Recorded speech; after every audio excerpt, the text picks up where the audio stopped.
I'll head up the program a little bit here. We're going to review 19, which we probably a lot of us want to kind of forget.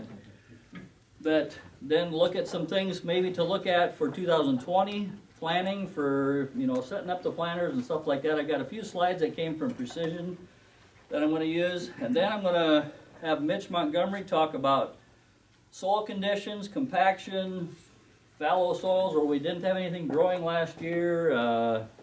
He's got a few slides. Many of you know Mitch he's been around here for a long time. He's getting gray hair just like I do. And then we're going to have some presentations from the Biodyne folks as well. So Brody Benton is here. Brody's fairly new with Biodyne. Gil Farley's here. He's been here before. Some of you have met him before. And then have the pleasure of having Dr. Farley here from Sarasota, Florida today. So he's going to be heading home tomorrow when it's 30 below here, but I'm happy to have him here. And the reason today was the meeting is because he's here today. So I wanted to make sure everybody met him. And I've been down to Sarasota to his lab a couple of times, and it's very interesting how he's brought this all to be. So I'll just get started here. Just a little review of last year. I found this slide up on the USDA website, and it basically, everybody knows. I mean, our planting was as widespread as I ever can remember. We started, I think some of the first corn went in over in Duncombe on the 8th of April, I believe, and the last corn that I remember going in was in June 10th. So we got almost 2 months that it took to get the corn in the ground. And that created a wide range of yield too. So we had 260 bushel corn and we had 160 bushel corn. So planting date was definitely a big factor in last year's production. If you can see here on that bottom one, the planting and the emerging, we had most of our stuff emerged last year when the planting was ending this year. So it's kind of a tough slide to watch, or to figure out, but I just thought I'd bring that up quickly. Same thing for soybeans. Man, we had, I don't know, what's the last day people planted beans? 4th of July, probably. But we had a lot of beans go in that first 2 weeks of June. Here's a picture I took. I was over in the Duncombe area. They were thinking about hitting the field with planting corn, and that was a picture I took April 8th. That was actually might have been April 7th, but I think that field was planted the next day, and it was fairly wet yet, but honestly, it's probably about the best, as good a conditions as we had in some cases. This is another field planted. This is down in the Jefferson area, planted. They had really good planting conditions in April. They got a lot of corn in. This picture was taken May 13th after we had some of the gully washing rains, and look what's happened to that emerged corn. We got open furrows, we got seed above the ground with an emerged plant, and it was a challenge. This was a picture I took back in, it was May 23rd. I took this little video. Actually, I had it, but this field was applied, had meltdown applied in the fall of 18, and never had any tillage done till about the 20th probably of May. This was just a few days after it had been tilled, and it had just been lightly disked. And look at the conditions of that after, that was 200 bushel corn in 18, meltdown applied and disked lightly once, and look at the conditions we had in that field. So that field was then field cultivated and planted shortly after that. No-till corn on corn.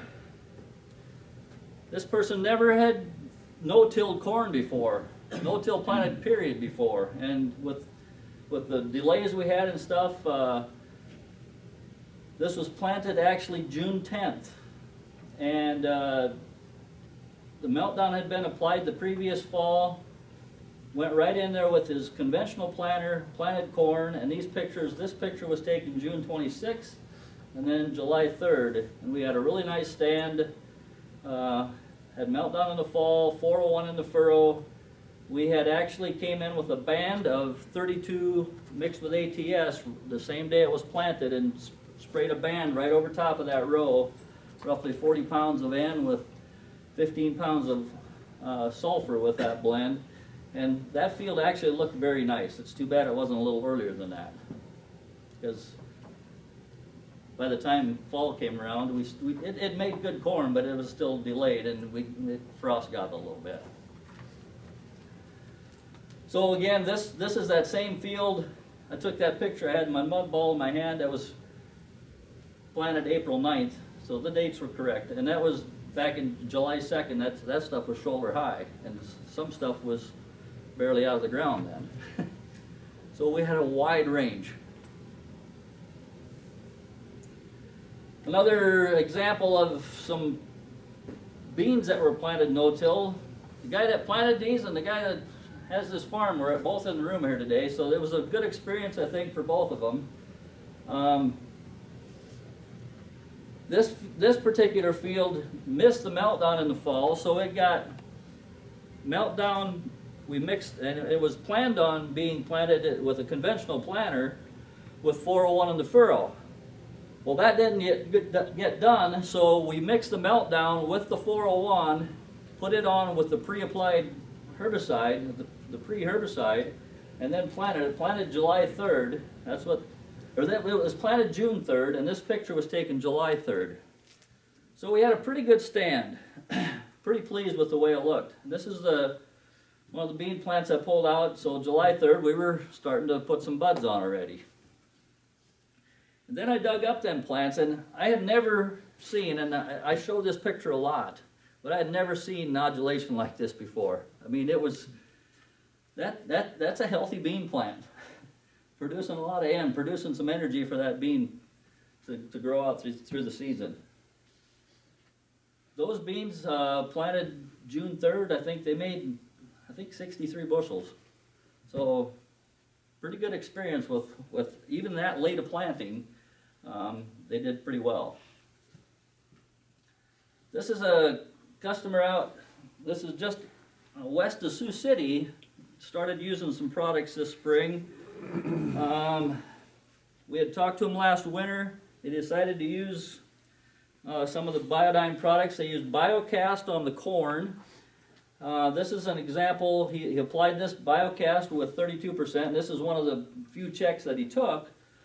But that check, applying 32% with the Biocast at the pre-plant time, made him 12 bushel. He had a 12 bushel response on that. He did this analysis himself. So you can see where the red is where the Biocast was applied. The gray area there in the middle is where they didn't apply it, and there was a 12 bushel response measured just from the Biocast. This is another picture he took this fall with the drone, and he called. We talked to him a couple times during harvest, and some of his comments were his crop was green. It was healthier than the neighbors. You can see the neighbors around there that the leaves were turning brown. They were dying back, and ended up. He actually said too that his corn was 2 to 4 points drier than the neighbor's corn as well. He talking with the neighbors as they were harvesting, and his corn was actually drier than the neighbors, but it was still green and it was standing great. Hey Larry, for those of you who know who Cargill is, who's a rather large grain company obviously, they were in the media last 2 years talking about what is the reason for low test weight amongst Midwest farmers' corn. And Larry will tell you that to have large, heavy kernels, it's either the frost or the combine that kills the corn. It's not a disease. So we actually encourage people, and we tell people that if you use Biodyne, your corn will make it until when you kill it. You won't be killed by a disease. And these are the kind of pictures we get where people go up and take us to task and actually look at their corn versus the neighbors, and it's really nice to do with a drone. Bob, are you going to tell them about the test weight on the Cargill with Matt used? Yeah. Cargill had a, and I didn't know this, Terry, thank you. Terry Kucera is from the Sioux Falls area. Terry works with a farmer named Matt Maynard. Well, Matt Maynard called me on the phone one day, and he said, Cargill is out here testing my corn. And I said, well, what is Cargill doing on your farm testing your corn? And he said they're testing. They're testing the yield of corn in 4 states. They apparently didn't trust what the USDA was saying about our corn crop, and rightly so. So he was a grain customer of theirs through marketing, and they called him on the phone and said, we're surveying 4 states, can we come out to your farm and test your corn? He said, sure. So he said a team of Cargill people showed up one day. They asked for a big table like this. We set up for them. They then went out to fields, and they were these teams of people to drag so many ears out of each field. They brought the ears in, threw them on a table, and then Cargill instructed their technicians to take kernels off those ears in the exact same place. Take kernels from this part of the ear. And we want you to only take 40 kernels off each ear, or so many kernels off each ear, until they had little piles across this table of 40 kernels per sample size. And then they weighed every one of these 40 kernel samples they took out of this field. Matt Maynard said when they completed the process, they left. He said 2 or 3 days later, my phone rang. This is Matt Maynard, the farmer. Where does Matt farm? Costanza? Smithland, Cascade, Okay. Iowa, yeah. He used Biodyne for the first time last year. So Cargill called him up and said, what are you doing different than other farmers? And Matt Maynard said, why are you asking me the question? He said, because you had the largest, heaviest kernels of any farm we were at in 4 states.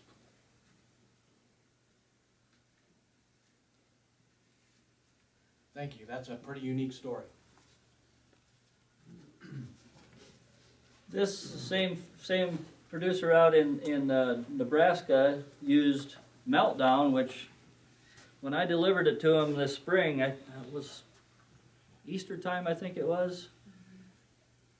That's when the rivers were flooding there. He was right by Dakota Dunes in there, and he had probably 1,500 acres underwater from the Missouri River flooding. And we took it to his farm, and Dee Dee was probably kind of scared because the roads weren't the greatest, and you could tell where the water had rushed over the roads, and it was kind of a rough ride going on the gravel for a few miles. But anyway, he used that Meltdown on corn stalks. A lot of no-till out there, so he put the Meltdown on with his pre again, and had a good experience with that as well. You can kind of see on the screen here that the red area where he put the Meltdown, and then he left it off those check areas, and there was a 4.5 bushel response just to the Meltdown alone. Meltdown's one of my key products, I think, guys. I really think we're getting some good response out of the Meltdown. It's tough to do. I could have pictures out here from fall with sprayers running around out after harvest, thinking some of the neighbors are going cuckoo, but we had several sprayers going around doing quite a few acres this fall in this area, and I think that's an important thing to try and get done. I mean, we can do it in the spring as well, but you definitely see some advantages getting that stuff on as soon as you can. So shifting gears a little bit, this is another producer. This field is over by Fort Dodge.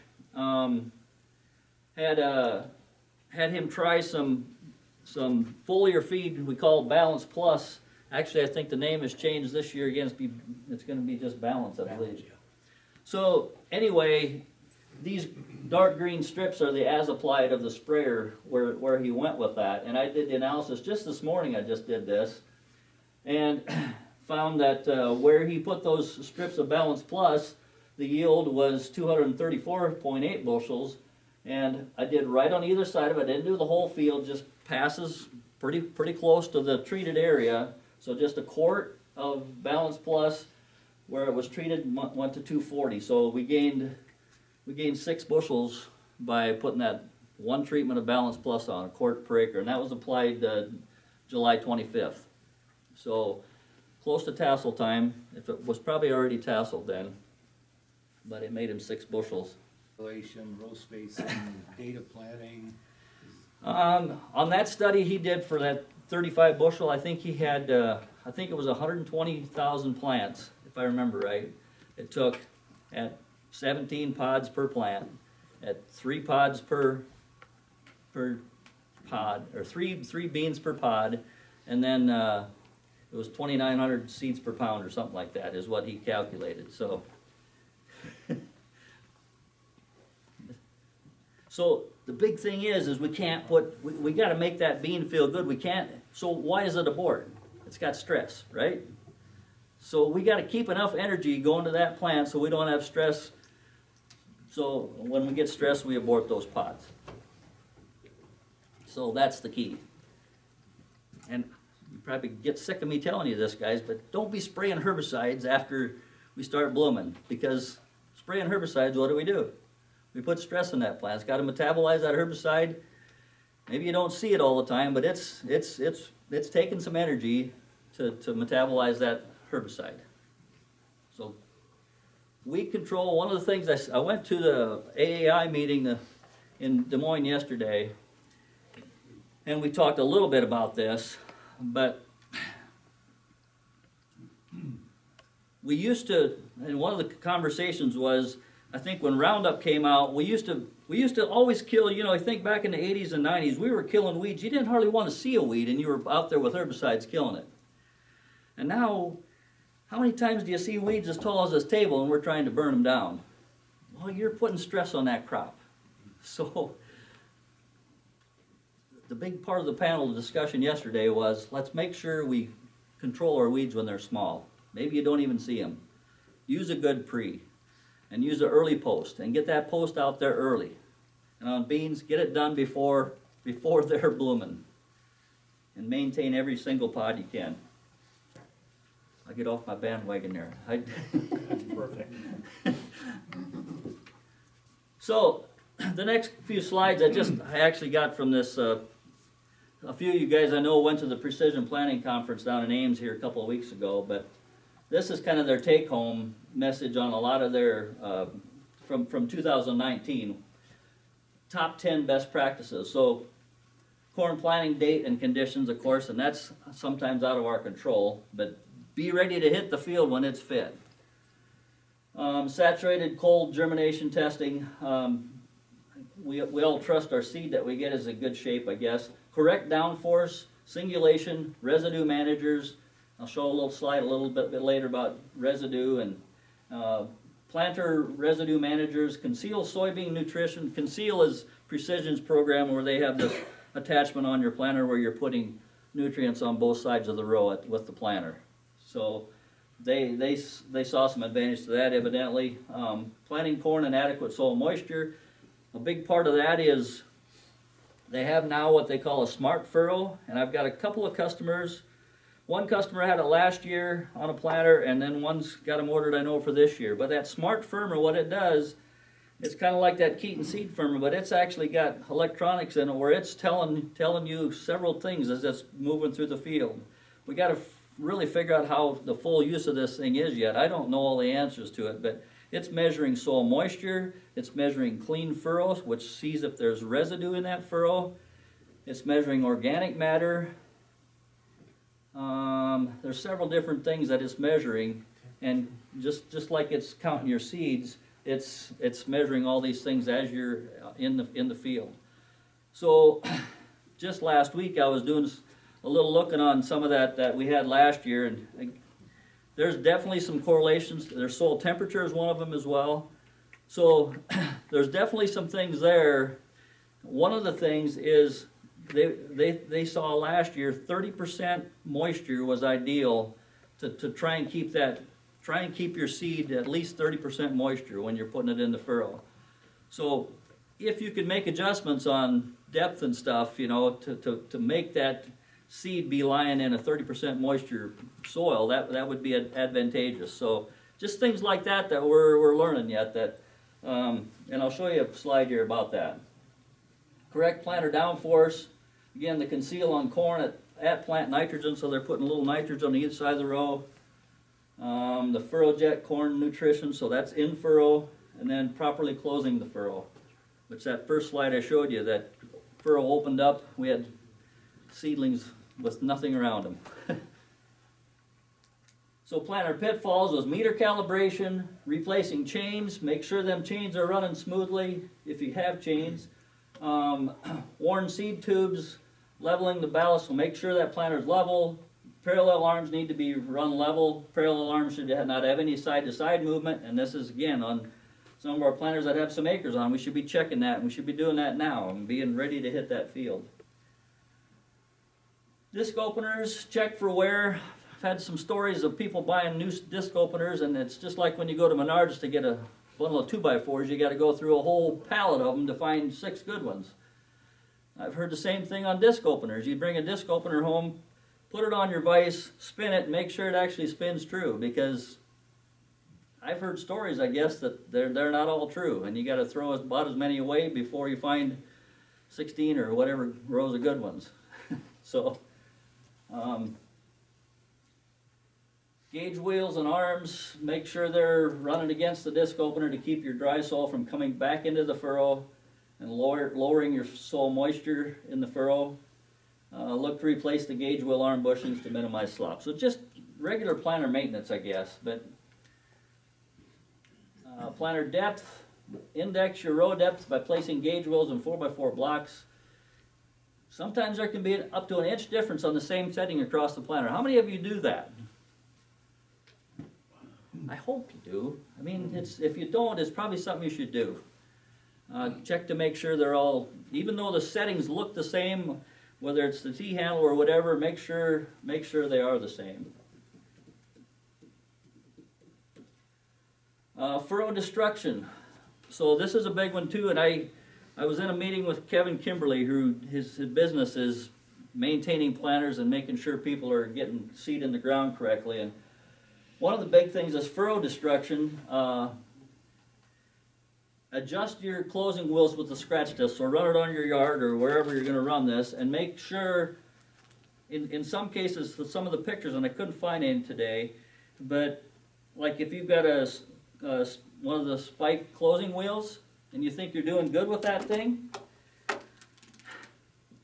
he had pictures of people that were out planting and thought they were doing a good job, but that spike wheel it wasn't going true to the furrow, so it was tearing up that furrow and causing havoc with your furrow. So just make sure you're running in line.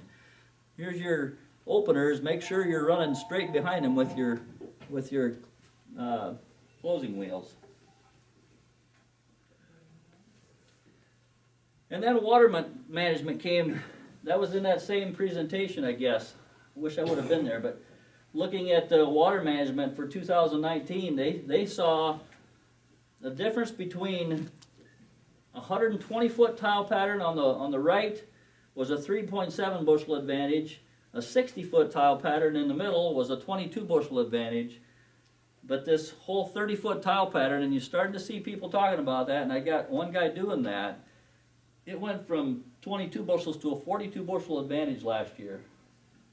Getting that water away, bringing your tile closer together and shallower. How many people got 30-foot pattern in their field? There's a lot of 60 now. Probably a lot of wish you had 60.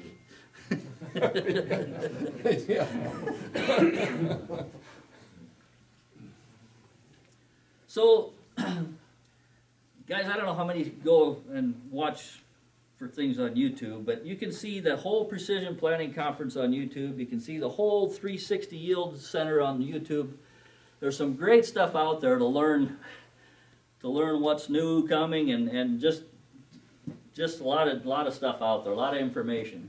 This came from that precision farming video on that clean furrow, on that smart furrow, and they're trying to tell you need up to a 90% clean furrow, I think is what they were saying here. But the difference on this screen here is on the left hand side, as you look at that, there's some residue in with that seed. And then on the right side, we had a clean furrow. There's no residue in there, and the difference in emergence of those seedlings with and without residue in that furrow. There was 31 hours difference where we had some residue messing up with the seed. And on the side where we had a clean furrow, there's only 10 hours difference between all 6 of those coming out of the ground. So then what's that make a difference in yield? Well, in their studies they done in 2018 and 19, for every 1% clean furrow decrease, you're losing 1.2 bushel in yield. So it's quite a difference actually there. What do we see for it was like a 64%, we go all the way down to 200 bushel yield up to 230 some bushel yield. So managing that residue is an important thing, both with your row cleaners and another option here, and another thing that I see in those pictures I took with what Meltdown is doing, if we can make that residue more decayed in the fall or early or before planting, that's going to be an advantage here as well. I don't know what it would be on beans. It's probably not as big in beans, but I'm sure there is some difference. Not sure if this is going to work or not, but this again, this is just a video I took right now with Chad this fall, and this was November 6th. It was snowing, it was snowing like crazy out, and this was the field. The Meltdown was applied in October, and we had just before this we were in a field that it was just applied a few days ahead of time, where it really hadn't done anything yet, but it was actually working fairly well and turning it fairly black with just a vertical tillage tool. You saw the difference when you did that too, didn't you, Chad? So just a few things here. I know I went through a lot of stuff here quickly. I just have, like I said, on YouTube, there's a ton of stuff to learn. So there's some Precision Planting has a lot of good videos on there. 360 Yield Center has a lot of them. And then yesterday at the meeting I was at, there was a climatologist from Nutrien there, Eric, I can't remember his last name. Eric Snodgrass, very good, and he's got YouTube. If just subscribe to him on YouTube, he's got very good forecasts and stuff, and very good, very good. He was interesting to listen to. So I would encourage you to subscribe to those and watch those. Okay, we'll have a lot more discussion, I know, through the afternoon here yet, but I just kind of gave an overview of what I saw last year and some things to think about for next year. But I'm going to bring up Mitch Montgomery next, and I asked Mitch to come today. I've known Mitch for 25 years probably, at least. 95, I think, Larry. Yeah. It's been a long time. So I just asked Mitch to come today, and Mitch is, I always value his opinions and stuff, and I asked him to come talk about compaction, you know, what the tillage situations we had last fall, you know, some things to think about for this coming spring. So I'm going to turn it over to Mitch. Thanks, Larry. I didn't think I had a bunch of animations in here, but we'll throw them all up there. Appreciate Larry letting me talk. You guys that have heard me before, you know I've got a few soapboxes, so I'll only stand on one today. We'll make it simple. Don't laugh too hard, but Larry did want me to talk about a few topics. You guys live this, so the top one we'll discuss a little bit about, but the compaction we have dealt with the last 3 years. Kyle Moss and I were talking a little bit before this started. We're still feeling the effects of things that happened 3, 4, 5 years ago, and it seems like we're still 2 weeks behind from 2, 3 years ago. It's just been a constant battle to get caught back up. So, but we're going to have a great, dry, warm, early spring. That's one It's thing all I going to never be good, mentioned. right? Snodgrass yesterday said it looks like we're in the same pattern we are.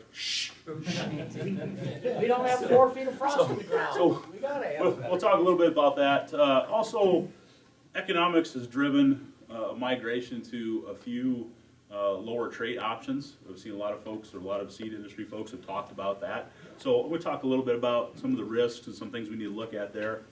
A little bit on fallow syndrome. I don't anticipate it being a big issue, but I just want it to be on your radar going into 2020.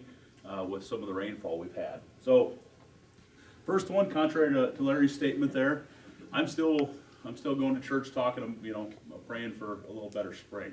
I hope you all are too, because I think we're gonna need that, looking at things. But these are some pictures from last year, from last spring. You guys live this. You know what it's like.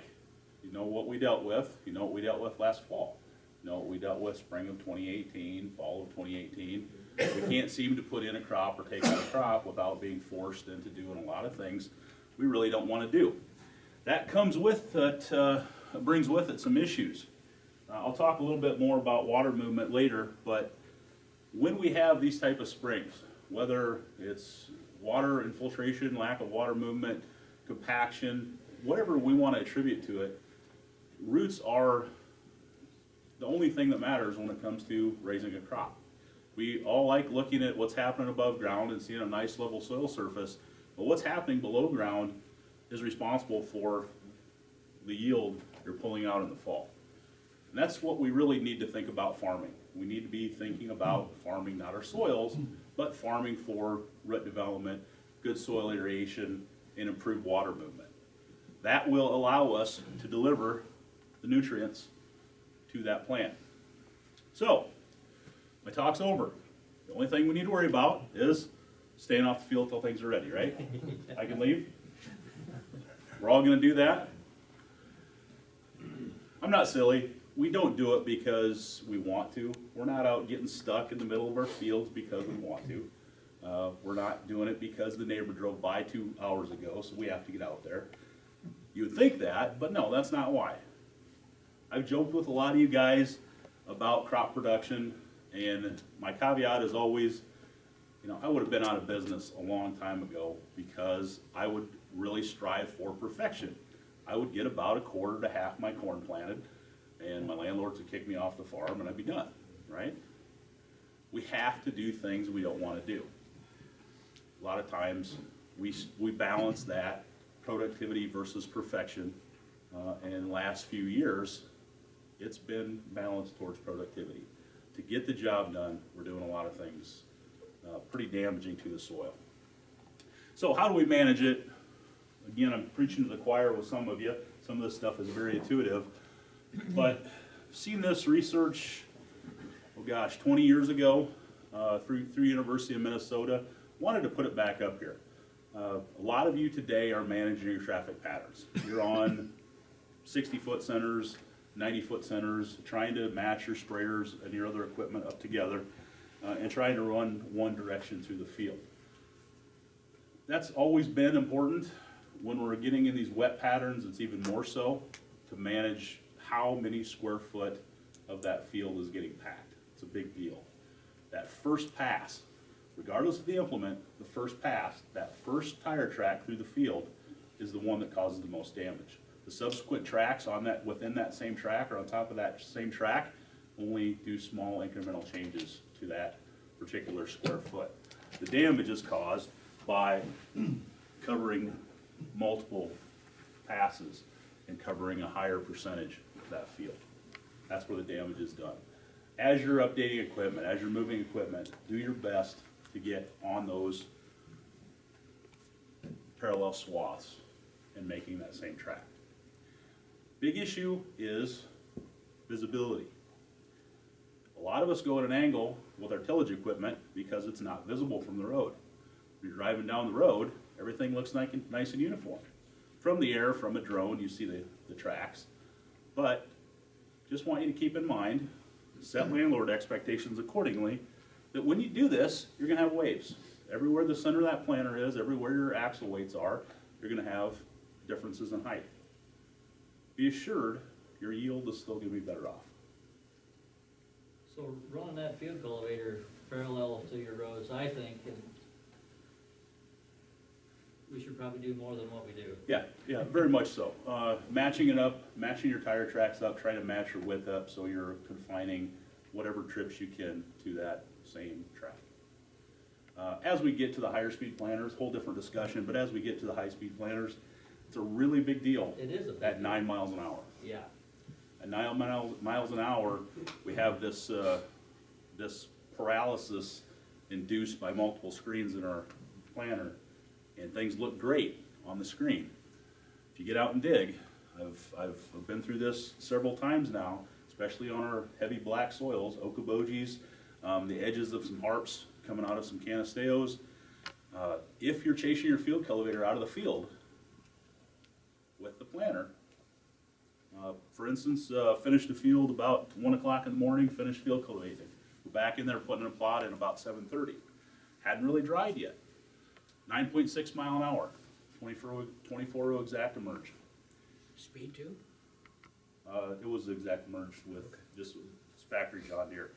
All the plant spacing and everything was great, but we were actually lifting that furrow out of the ground. That soil was adhering to that opener at that speed, or at 9 miles an hour, lifting the entire furrow out of the ground, throwing it against the press wheels and shattering it.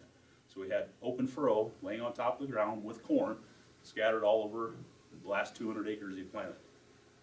That's a bad, bad day. Thankfully, it was limited to a few soils. Guess what? We slowed a high-speed planter down to 6.3. Everything worked perfectly. So keep that in mind. Some of these soils are different. I remember the day putting the plot in, this is a long time ago, when I helped put plots in at New Co-op. And two plots in the same day. In the morning we went out and I had a customer that was field cultivating at an angle, had a white planter, doesn't make any difference on the planter brand, but I was standing back on that planter going across the field, and that planter just going like this across, and I stopped him and showed him what was going on. We dug, and we had not uniform depth at all. Every time it was going over that field cultivator track, it was, no matter what track it was, the tractor track, the field cultivator tires, whatever, it wasn't as deep. That afternoon, I went to another customer who was field cultivating straight with the rows, and that planter, you could have put a pop can on any one of them rows, and we just didn't see any movement. But that other planter was just like this the entire way across the field. And to bring that full circle, with our automatic downforce, with all of our monitors in the planter, the monitors are telling us everything is working fine, but as you cross those tracks, we saw more issues with furrow coming out of the ground, more issues with a delay. You're covering quite a distance at 9 mile an hour, and as fast as they adjust, you still have about this far to adjust to a diagonal path. So you'll see as that planter adjusts, you'll see it push down into the soil, and then it goes into loose soil again, and it just dives. And you see furrows start to open up, see a lot of issues. So again, you will see the waves, you will see the patterns in the field from that compaction, that localized compaction, but understand the wings are going to yield a lot better. If you want to see how that really works, harvest the 4 rows right behind your planter, separate from incremental 4 rows as you go out from your wings. It's pretty common to see a 12 to 30 bushel loss in those 4 rows. That's at an angle. You don't see it on the yield monitor, but it still exists. Boy, I was not prepared for a small screen, Larry, so I'll walk through this. Sorry. This guy it's not a lot we can do here, but a show of hands, how many folks are using tracks on their heavy tillage equipment? How about tires? Radials? Mostly all radials? Okay. Big difference here, if you look towards this graph, is simply showing the, how old are we, Larry? Simply showing the depth in inches from the right on the bottom. So again, this does not show here, so no, it's not going to show. On the bottom scale, the x-axis on the bottom left is 4 to 8 inch depth. The next one over is 8 to 12 inch depth. Second one from the right is 12 to 16 inch depth. And then the far right is 16 to 20 inch depth. And this is the effect of compaction, the relative effect of compaction with different setups. The top one being duals, radials, overinflated. The next one being 24-inch track. This happens to be a cat challenger, 2 different cat challengers. 24-inch track is the orange line, the second line from the top. 36-inch track is the second from bottom, and the bottom track is properly inflated duals. I don't bring this up to crumb either tires or duals or tracks. What I bring it up for is to understanding simple things such as tire inflation makes a big difference when you're running your low pressure radials. A lot of times we're not checking that. We're airing them up, they look fine, we don't think about it. Go by the manufacturer's recommendations. Rule of thumb is your PSI exerted on your field is going to be roughly 1 to 2 pounds more than the air pressure in your tire. So when you're airing them down to that low pressure with the new generation radials, it does a pretty darn good job of minimizing compaction on the soil. If you've got them aired up from running the grain cart, don't forget that step going into the spring. Next one. Here comes my soapbox. If you guys have talked to me much, you know I do have 3 soapboxes. I generally go to the Farm Progress Show every year, every few years, and I take pictures of the things that are going to do the most damage to the soil the next year. A lot of grain carts in that photo archive, some side dress machines, these 5,000 gallon or 3,000 plus gallon anhydrous tanks that go through the fall every year, manure tankers that are way too big for to hold up the weights, all show up. Those are easy to see, and those are kind of necessary evils. One thing that I think is relatively simple with this movement to more vertical tillage, how many folks have brought a vertical tillage tool in the last 24 months? Okay, I see some heads nodding, not a lot of hands up. There's more out there than we. Pretty small investment, right? Okay, yeah, I don't make enough to buy one yet. So I've been an advocate for this for a long time. Bob, you can attest to this from clear back in my new co-op days. Saw an interesting thing happen. Guy had 2 kids, one of them gone to college, one of them at home. Had 3 field cultivators. One of them kind of set in the weeds. Well, he happened to have one weekend where the 3rd kid was home from school and he didn't have anything to do.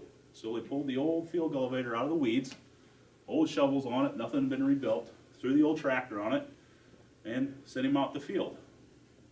Saw some strange things that summer. We saw improved, not necessarily improved emergence, but improved uniformity of the crop. And that fall, we had a pretty substantial yield increase. Old field cultivator, old Wilrich, worn out sweeps, showed a pretty big difference in water movement. Happened to be a wet spring. It was, farmer was Greg Moe over by Moreland, if you remember Greg. Can't remember exactly what kid was at college, but tried to figure out what was happening and got back to the fact that it was a simple field cultivator difference. Looking at it a little more, it didn't have 7-inch centers and 9-inch sweeps like the other 2 machines, like virtually everything else we run. Did not have 120, 130% overlap on the sweeps. We've seen sweep changes over the last 15, 20 years that are making that even more of an issue. You think about how that field cultivator looks today versus your dad's field cultivator, your grandpa's field cultivator. Think about the pitch on the shovels. Everything we have today is flat. You look at that machine setting, level, and actually the sweeps will be tilted up slightly. When you put them in the ground, they kick back, they run relatively flat, but all of that smear, all of that torque has to go somewhere. It doesn't necessarily go to the shank. It goes to the front of that sweep and the bottom of that sweep. If you go out this spring, I'll challenge you to go out this spring, when you're back digging, looking at your seed depth for every row, right? When you're looking at your seed depth, looking at your furrow closure, take your hand and move the soil back like this. Or take your boot and kick it back and see what you see. I guarantee you're going to see some things like the far right, where you have a pancake, flat tabletop at the bottom of that sweep. There'll be a little pitch on it, and I'll give Larry this, or Larry has this presentation. If you want to see his pictures in a little more detail, he can forward them to you. But you'll see that. Is that interfering with roots? Yes. The smear layer itself is, the change in density is, but the bigger issue is fact that water stays there after rainfall. So think about that plant developing, it's V6, we're seeing nodal root growth really starting to take off, and we get a 3-inch rain. Surface dries out relatively quickly. What's happening at the field cultivator depth? Water's setting there, slowly moving through, but it's perched there. What happens to roots when they're without oxygen for 24 hours? It's not good. You start seeing root mortality. It takes about another 48 hours for those root hairs to regenerate and that fine root hair development to start up again and turn into an active root. So every 2 or 3 inch rain we have, we see that plant nutrient uptake shut down at 2 inches. Every 2 inch rain, every 1.5 inch rain, every time we see soil saturation, we see that. As you can see across those pictures, we find this in nearly every field. Any fields with flat sweep field cultivators, again, we're not going out there with the intention of causing problems. We're just forced into some things we really don't want to do the last 3 or 4 years. We can't wait for perfect. So, what can we do to minimize damage and improve water flow when we can't wait for perfect? To me, I look at sweep design. There's some challenges to this. But on a 7-inch center, I want anything less than 100% overlap. What does that do for weed kill? Not much, right? 4-inch sweep on 7-inch center, planting July 4th, working July 4th for soybeans, probably gonna look pretty ugly. So yes, there is an issue there. We do have to burn down or do something else for weed control if we get later. It's not a smooth, level tabletop. It's not what Granddad used to go out and think was perfect for planting when he went over with the crust buster a couple times and the harrow 3 or 4 times and had it nice and flat. Doesn't look like that. But a corn plant doesn't care how deep or the relative position in the soil of a corn plant 30 inches away from it. As long as it's in the same depth in the ground, it doesn't matter if that's here or here or here, as long as the soil itself or that position from the soil surface is all the same. It doesn't matter if it's a little rough.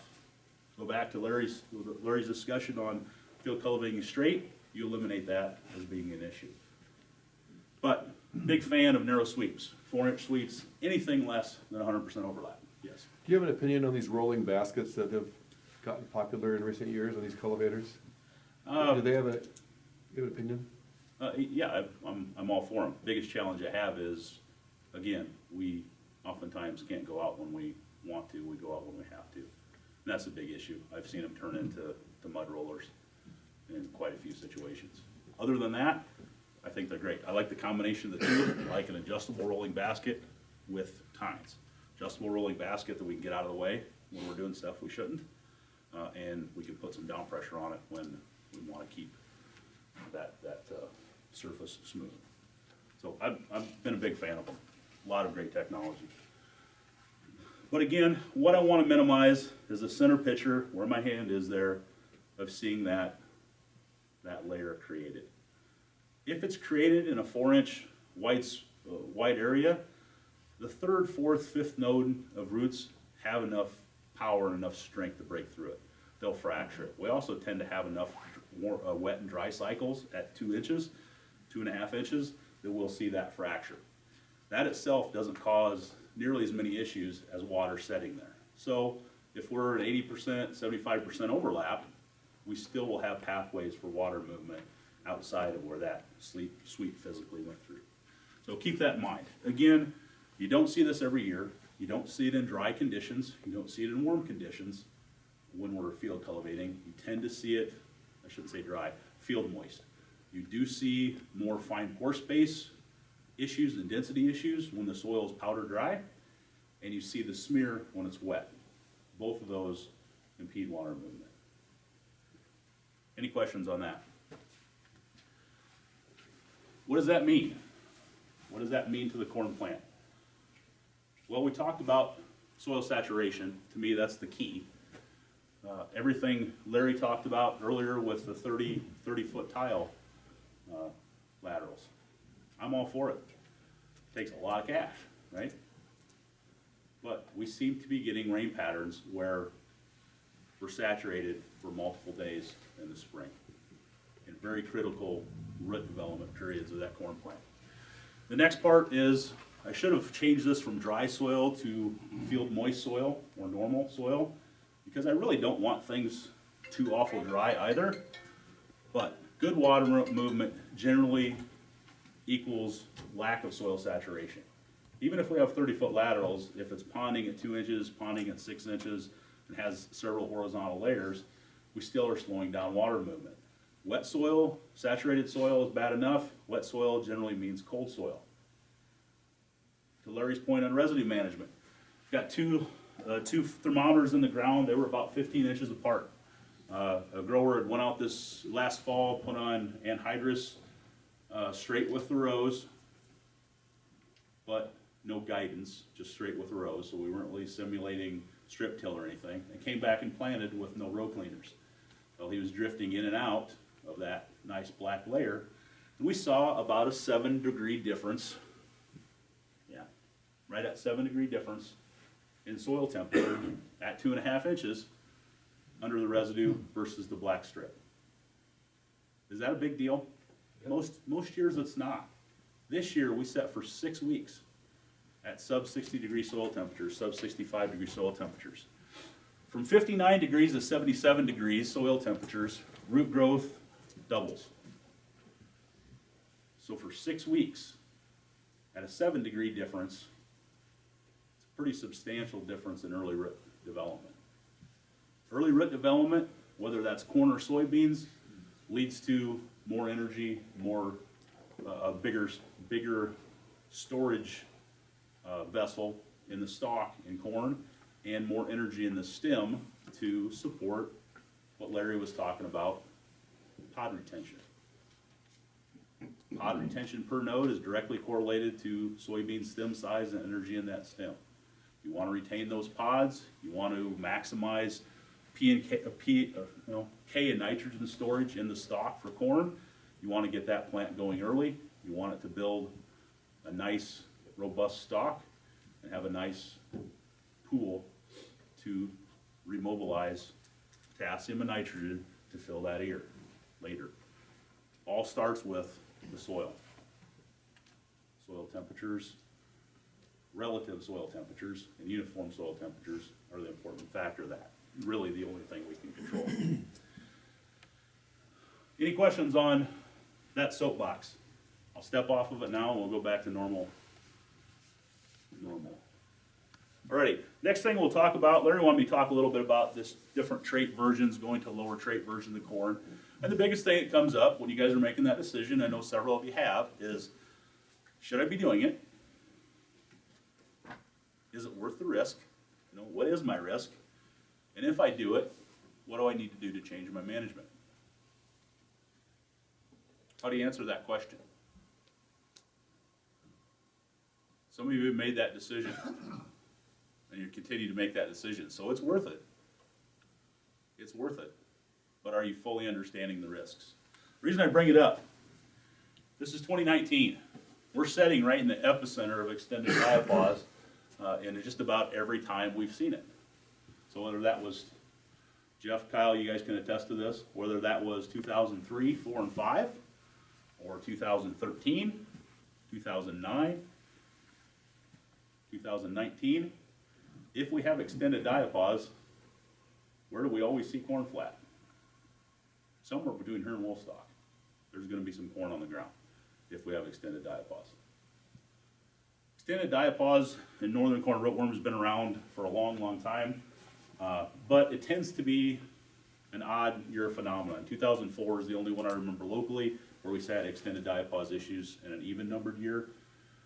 I don't necessarily think 2020 is going to be a big risk, but be aware we're in an uptick cycle of corn rootworm pressure. So rotating corn soybeans 2021, I don't think I would go out in any field around here without some type of insecticide or CRW protection if it's been rotated for several years. Now, when we start doing a 3-year corn, 1-year bean rotation, that throws off the cycle and we tend to be in pretty good shape. But these long-term rotations, be aware, northern corn rootworm pressure has been increasing, and the population we have locally does have a propensity to diapause. So be very careful. What does that look like?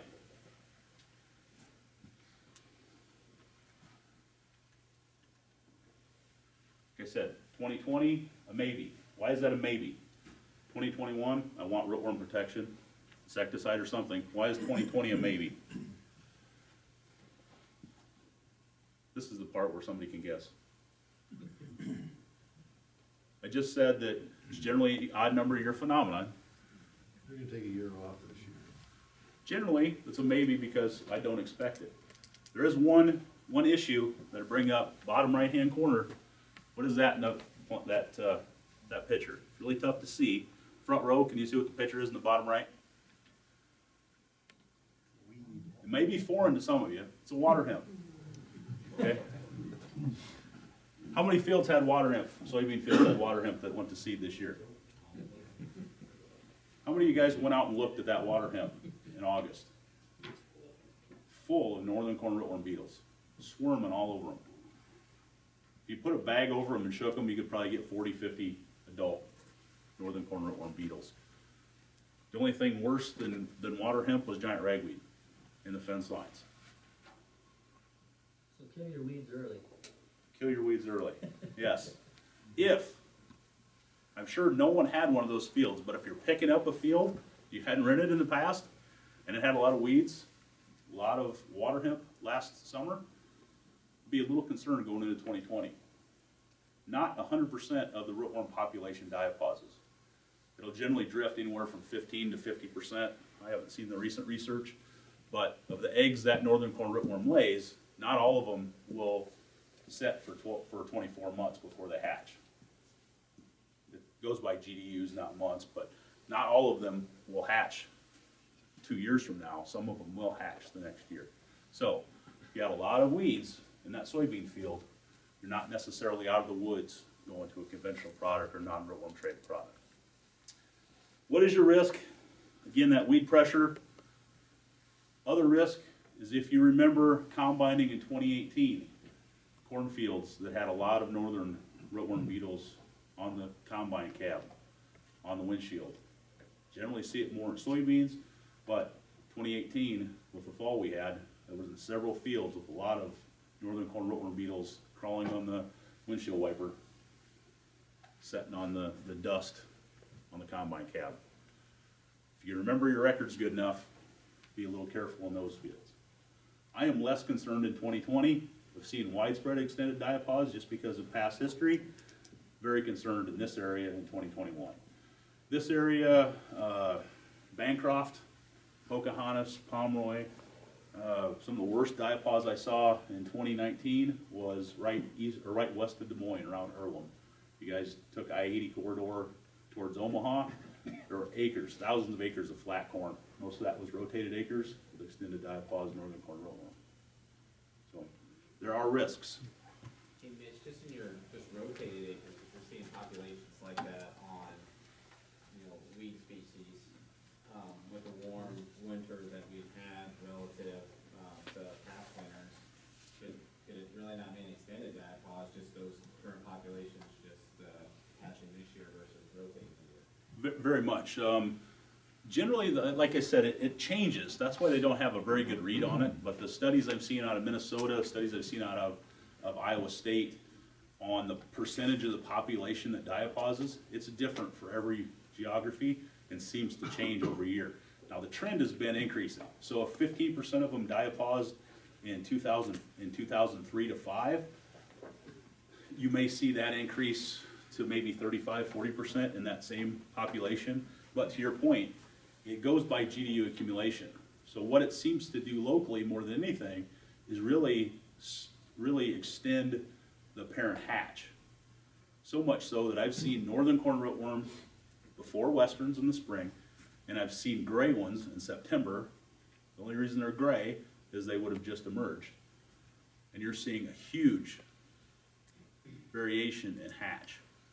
where normal variation, normal hatch, western corn rootworm males would come out of the soil first, then either northern males or western females, and then lastly, northern females.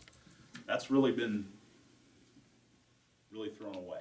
That doesn't happen in the diapause populations at all. And it's more a GDU accumulation than it is a year, but with the warm temperatures, yes. Also, mortality comes into play. We generally don't see a huge mortality unless we're black cloud and really cold. That's the time generally when we see a big difference in rootworm mortality. The kicker is generally soil saturation again. If we happen to get heavy soil saturation, about 700 GDUs from January 1, we'll tend to see a downtick in rootworm populations overall. Once they start hatching, they're very vulnerable to soil saturation, and they will drown for a short period of time. Think about 2013. That was one of our peaks of peak hatch of rootworm and one of the heaviest diapause pressures we had locally. By 2015, with some wet springs, 2014 and 15 being the two that we had some saturation, we saw that population crash.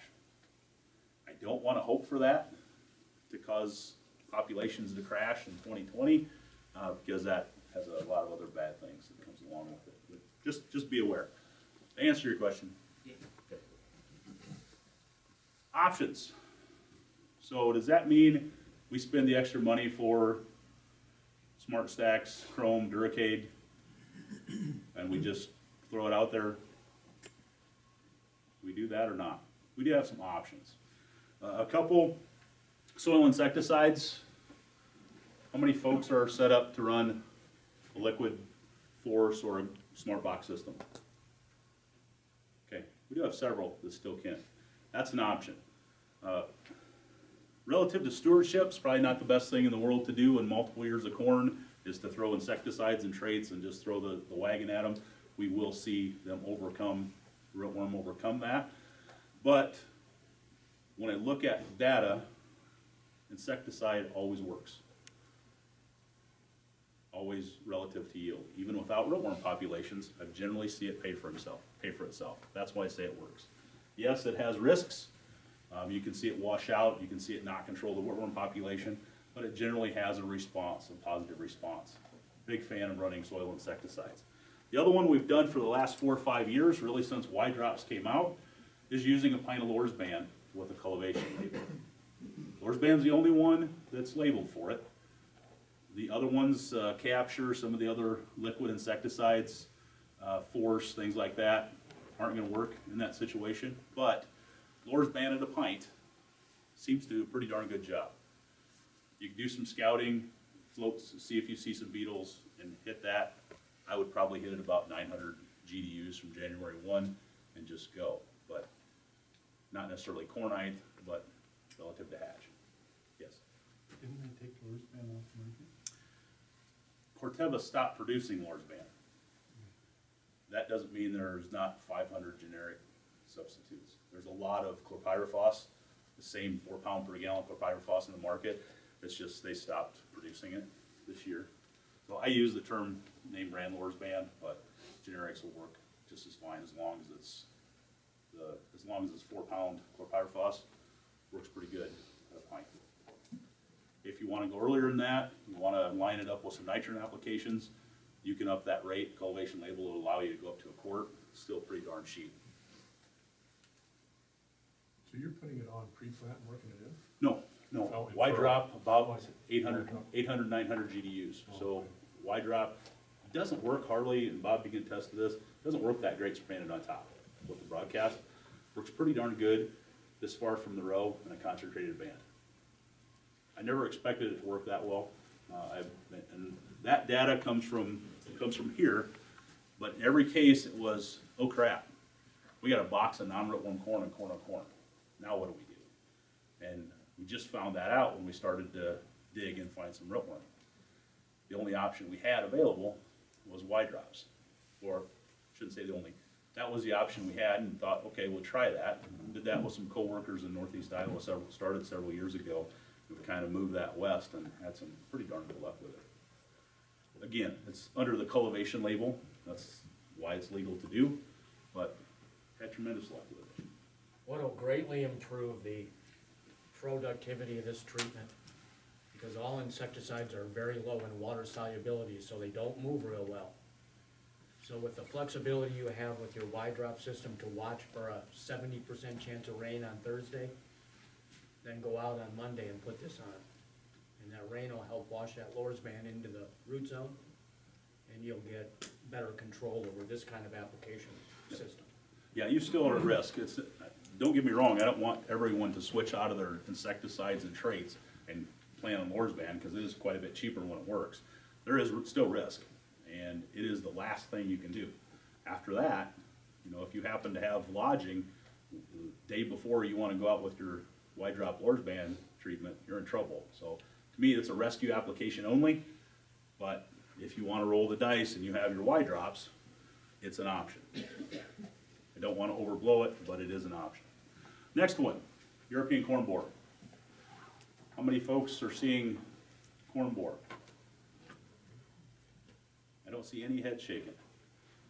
There's three pockets, one up south of Algona, kind of by West Bend, where we're seeing a lot of organic production. Another one here, kind of southeast of us. Several pockets where we've seen about 7, 8, 9 years of conventional corn use or straight glides, something without BT traits. Seeing some heavy pressure start to happen in those areas. Be aware of it. Be aware of what your neighbors are doing before you go away from BTs. Ask your dads, ask your grandpas why we moved to BTs several generations ago. We did it for a reason. It's starting to become more commonplace for me to walk out in the field and see this plant here on the left. That's a refuge plant. The field had been conventional corn for about 7 years. We had a test plot in it, and you could find every refuge plant in that field. Populations had gotten that high that you saw shot holes top to bottom in the refuge plants. Split one of them. Remember what I saw when I first started doing this several gray hairs ago. I don't think it's going to happen overnight. It's definitely not going to be a light switch. You're not going to go out, plant the corn, and holy crap, we went from 0 corn borer to my field's flat and it's cost me 40 bushel. That's not going to happen. So I'm less concerned about this being more concerned about being a long-term effect. Scout, understand what's happening out in your fields and in your geography. But to me, this is the next one that we're seeing a resurgence of after we get these 7, 8, 10 years in the same geography of not using above ground BTs. Still very effective technology. Just be aware that there are pockets, it is happening. To me, those are the two risks. Weed control, yes, glyphosate makes a very good grass killer. If it doesn't kill anything else, it's a very effective grass killer. So going straight conventional, going to just Liberty onlys, things like that, we still can benefit from having that glyphosate application for grass control. Next topic. How many folks have dealt with fallow syndrome in their career? What does it look like? When did we last see it?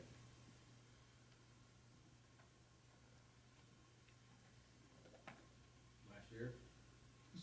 Probably saw some pockets last year. When's the big time we saw it? Kyle, you and I walked several fields of it. Probably after 13 or even sometime after 15. Prevent plant year. That's what we normally associate fallow syndrome with, is bare soil and missing a growing season. It comes from depletion of soil fungus. Primarily VAM, but there's other microbes, other fungal symbiotic relationships that exist with corn. The reason I'm a little concerned with it going into 2020 is the way the season ended to 2019. Our corn shut down when? We were pushed late, but when did it truly shut down? The test weight discussion is part of this. October 15th or 12th in there? Yeah, we And started with getting frost. some heavy rains before that. Oh, Heavy rains, and we saw corn, in a lot of cases, crash. It went from relatively green to brown in about 2 or 3 days from some heavy rainfalls. Wasn't every field, some of it had to do with tile and deal with some horizontal layers. But this map shows rainfall from September 1 to November 1. You guys remember last fall? How fun that was? How much rain do you think we got in those 2 months? Right here in Webster City, it was 13 inches. From September 1 to November 1, 2 months. That was pretty evenly distributed, about 6.5 in September, about 6.5 in October. Larry hit on this a little bit, but one of the big issues we have with microbial life and the symbiotic relationships is soil saturation. They're living, breathing organisms. If they don't have any air, the populations crash. VAM fungus is a primary example of that when it comes to fallow syndrome. Corn plants depend on that symbiotic relationship to move a lot of phosphorus, especially early season, to that developing corn plant. Phosphorus, the big promoter of early season root development. Same with nitrate. Having adequate phosphorus early season really helps determine how far that plant develops. Primarily rows around. Is it gonna have 20 or is it gonna have 16? And that's determined pretty darn early. Can't guarantee that. Like I said, right now my forecast is for warm early spring. It's gonna get hot, it's gonna warm up quick, right? Yeah, I'm a realist. It doesn't look so good when you look at the temperatures tomorrow. But I think we are in a increased pattern of risk. It's been a long time since we've had soil saturation until freeze up. So we shut the plants down early, we lost a lot of oxygen, we didn't have developing root tissue or living root tissue in that soil, and we likely have impacted the fungal populations, the symbiotic fungal populations pretty severely. It's not gonna be in every acre, but around the edges of those ponds, those fields that don't have good tile, I'm concerned if we warm up really slow this spring and we're planting into soils that are wet and 45 degrees and stay that way for 6 weeks, we're gonna see some purple ugly corn. There are options we have to help that. For those of you in this room that use Biodyne, have you ever seen this in your field? You won't have it. Yeah. Generally, the answer is no. That's again, Larry didn't pay me to talk about this, but soil biology is very directly related to water movement. If we can keep that air, water, soil balance as close to ideal as we can, then there's less of a concern for those type of issues. If we can't, and we're forced into situations where we don't, we need to find some way to try to improve that microbial health and to give it a jump start to get that plant producing. I'm actually doing some trials with Larry this year. He's already done them, but I'm slow and kind of dense, so I'm gonna do them myself because I just want to see from my own eyes.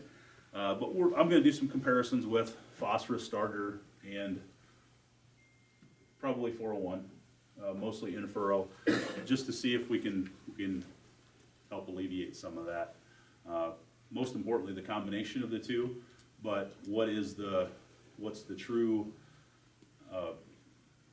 purpose, I guess, if we're gonna pull off the corrosive starters, can we put a biological product back in its place to help improve that? Tim, you and I have talked about this over winter, that I'm a big fan of starter fertilizer, always been a big fan of starter phosphorus, especially when we're pushing conditions early spring. Pushing things early, the soil's cold, I like having some phosphorus close to that plant. My question is, will we be able to replicate that or duplicate that with Biodyne or add 401 to that solution to help it out? So I'm hoping for that warm, dry spring, but if it doesn't come, we've had several years of challenges getting to this point, and we've got a lot of issues out there in the soil that we need to overcome to make sure we can start that plant out on the right foot, corn or soybeans, on the right foot in 2020. So with that, I'll turn it back over to Larry. Any questions before I step down? Mitch is gonna have to take off before we're done, so, if there's any questions, have them now. Spending My wife finally talked me into getting a house Oh, wow, for the after the move, so I'm signing my life away tonight. Good for you.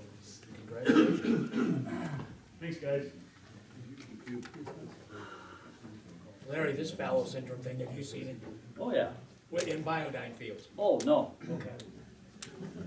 And the reason being is we're repopulating those microbes Yep, yep. that have, whose populations have declined because of low oxygen level. So it's a microbial thing, so that's why we see very little of this. Okay, next up, I'm gonna bring Dr. Farley up. Do we need a little break or need a restroom break? Oh, Gil's gonna be up next. I'm gonna zip through mine. All the Farleys look alike. So. There you go. Thank you. I should Thanks for- maybe introduce Gil, or you wanna introduce, why don't you introduce yourself? Yeah, my name's Gil Farley, president of Biodyne USA. We started commercial operations in 2012. We have our team here. We have Dr. Fred Farley, who you're gonna hear from later, who is the developer and founder of Biodyne and the technology back in 1989. We have Tim Weir back here, who's in Fort Wayne, Indiana with me as Vice President of Operations. We have Bob Wagner. Did Bob go to the restroom? You heard Bob talk, you'll hear him again. We have Brody Benton back there in the back. Brody?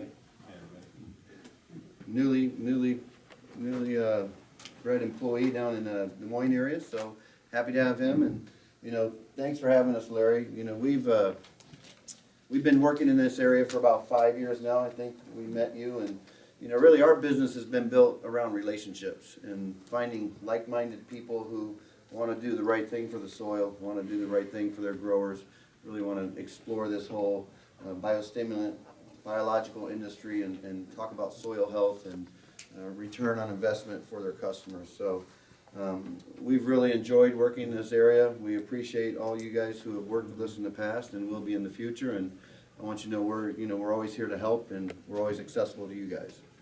And we got some unique things to talk about. What I really want to do is kind of go over the commercial footprint and kind of what's going on, what we're doing, how we're growing, and where the technology is headed. So, like I mentioned, since 1989, that's when Dr. Farley started the company. Really, Biodyne isolates, identifies, evaluates, and produces beneficial microorganisms for all type of environmental applications, as Dr. Farley will get into. Our start did not come in agriculture. It came in bioremediation.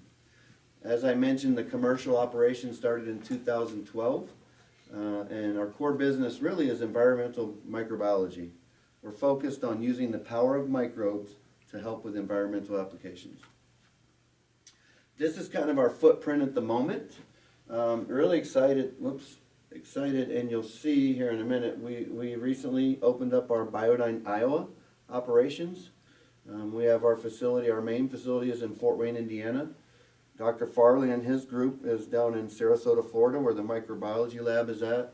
And then we recently brought on some production partners in Tulsa, Oklahoma. So we are growing, we're expanding our footprint, and yeah, it's moving in the right direction. This is a little glimpse of our Sarasota, Florida facility. As you can see, Sarasota is a beautiful town. This is the lab here. This is some hydroponic portions of the greenhouse activity where we do some of the in-house research. And if you guys are ever down this way, it's kind of an open door policy. You can let Larry know, Bob know, myself, anybody.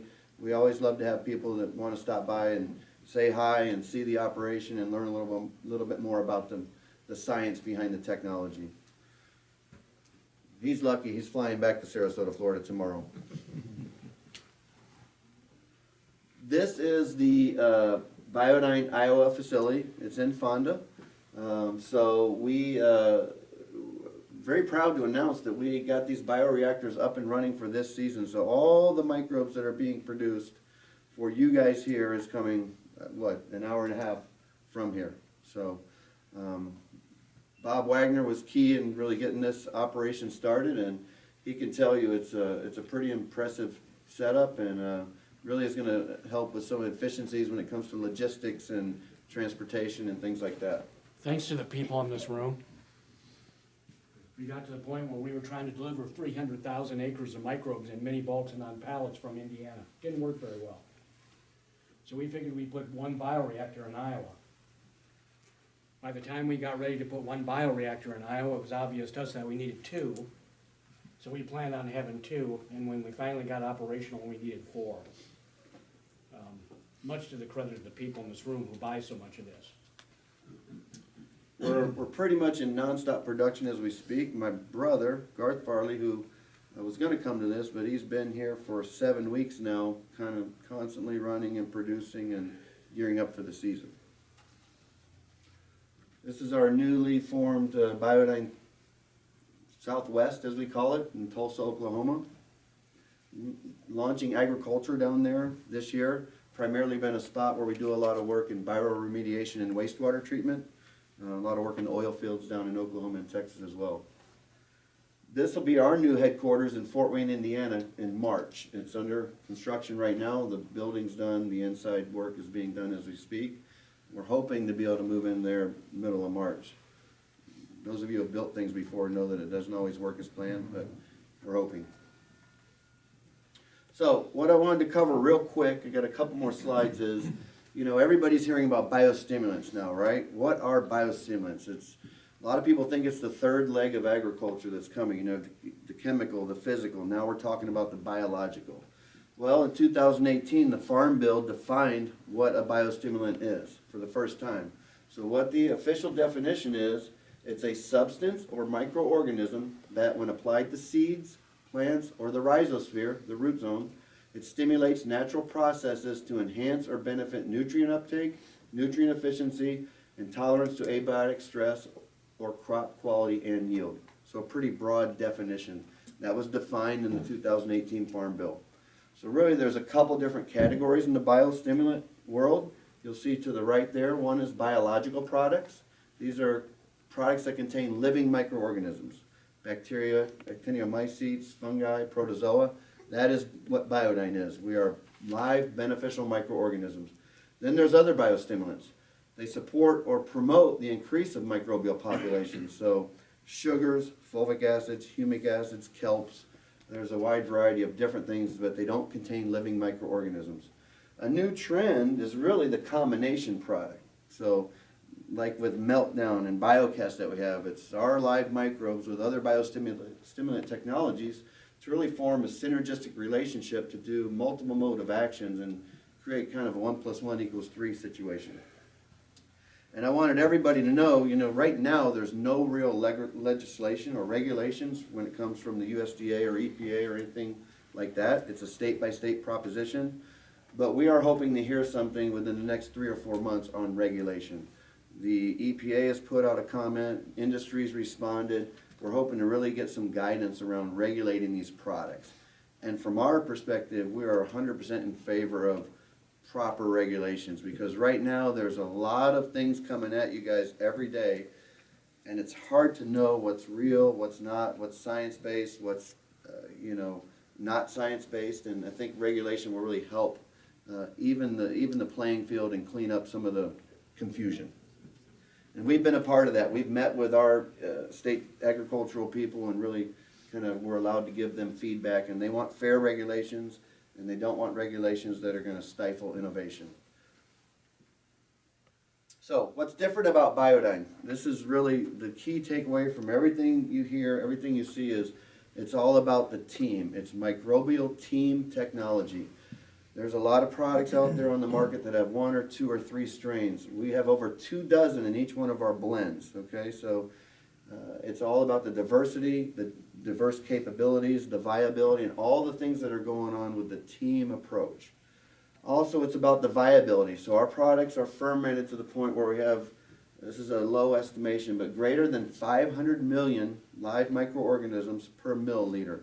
And a milliliter, to put it in perspective, is about 20 drops. All of our microbes are naturally occurring, non-pathogenic, and not genetically modified. The other thing I want you to take away from this is that Biodyne, being a family company, being 30 years in the making, everything we do is a closed loop. It's 100% controlled by us. From the microbiology work in Florida, to the fermentation, to the blending, everything is 100% controlled by us. And in this industry, that is very, very unique. So when I talk about the team technology, and Fred's gonna get into this quite a bit, I just wanted to kind of list out some of the different capabilities of the team. And you're gonna start hearing a lot of these words in this space, like diazotrophic microbes. These are nitrogen fixers. So we have multiple ones in our blends that are diazotrophic. We have amonifying microbes that can convert organic into the ammonia form. We have phosphate solubilizing microbes, microbes with degradation abilities, microbes that produce surfactants, vitamin, hormone producers, hormone-like product, or facilitate hormone release, nodulating bacteria. So we have actual a cynorhizobium organism in there that's a traditional nodulating bacteria. Siderophore production, which is really beneficial when it comes to iron and iron availability in the soil. We have petroleum hydrocarbon bioremediation, as Fred will allude to. That's how we got our start. We have specialized remediation capabilities. We have fats, oils, grease, common organics. And our latest addition is this sulfur oxidizing microbe that can enhance sulfur oxidation and really increase the available sulfate. So again, it's really about this team approach, and we have over 200 proprietary isolates in our collection, which Dr. Farley has came up with over the years. So okay. Is, a question, is there a concern when we store this for some months that some of the microbes will take over the other ones, or they'll have, the populations will shift in the tank? I mean, is that we stored some over the winter a year ago, and what I wondered about whether. So, certain microbes will live longer than others because, Sure. let's say there's bacillus organisms in there that form a cocoon, right? So when times get tough, they form a cocoon. Other ones are live vegetative, so they may log off at different times, but the rule of thumb is, so if we start with, let's say, 500 million per ml, let's say 6 months from then, bacteria die off what's called logarithmically.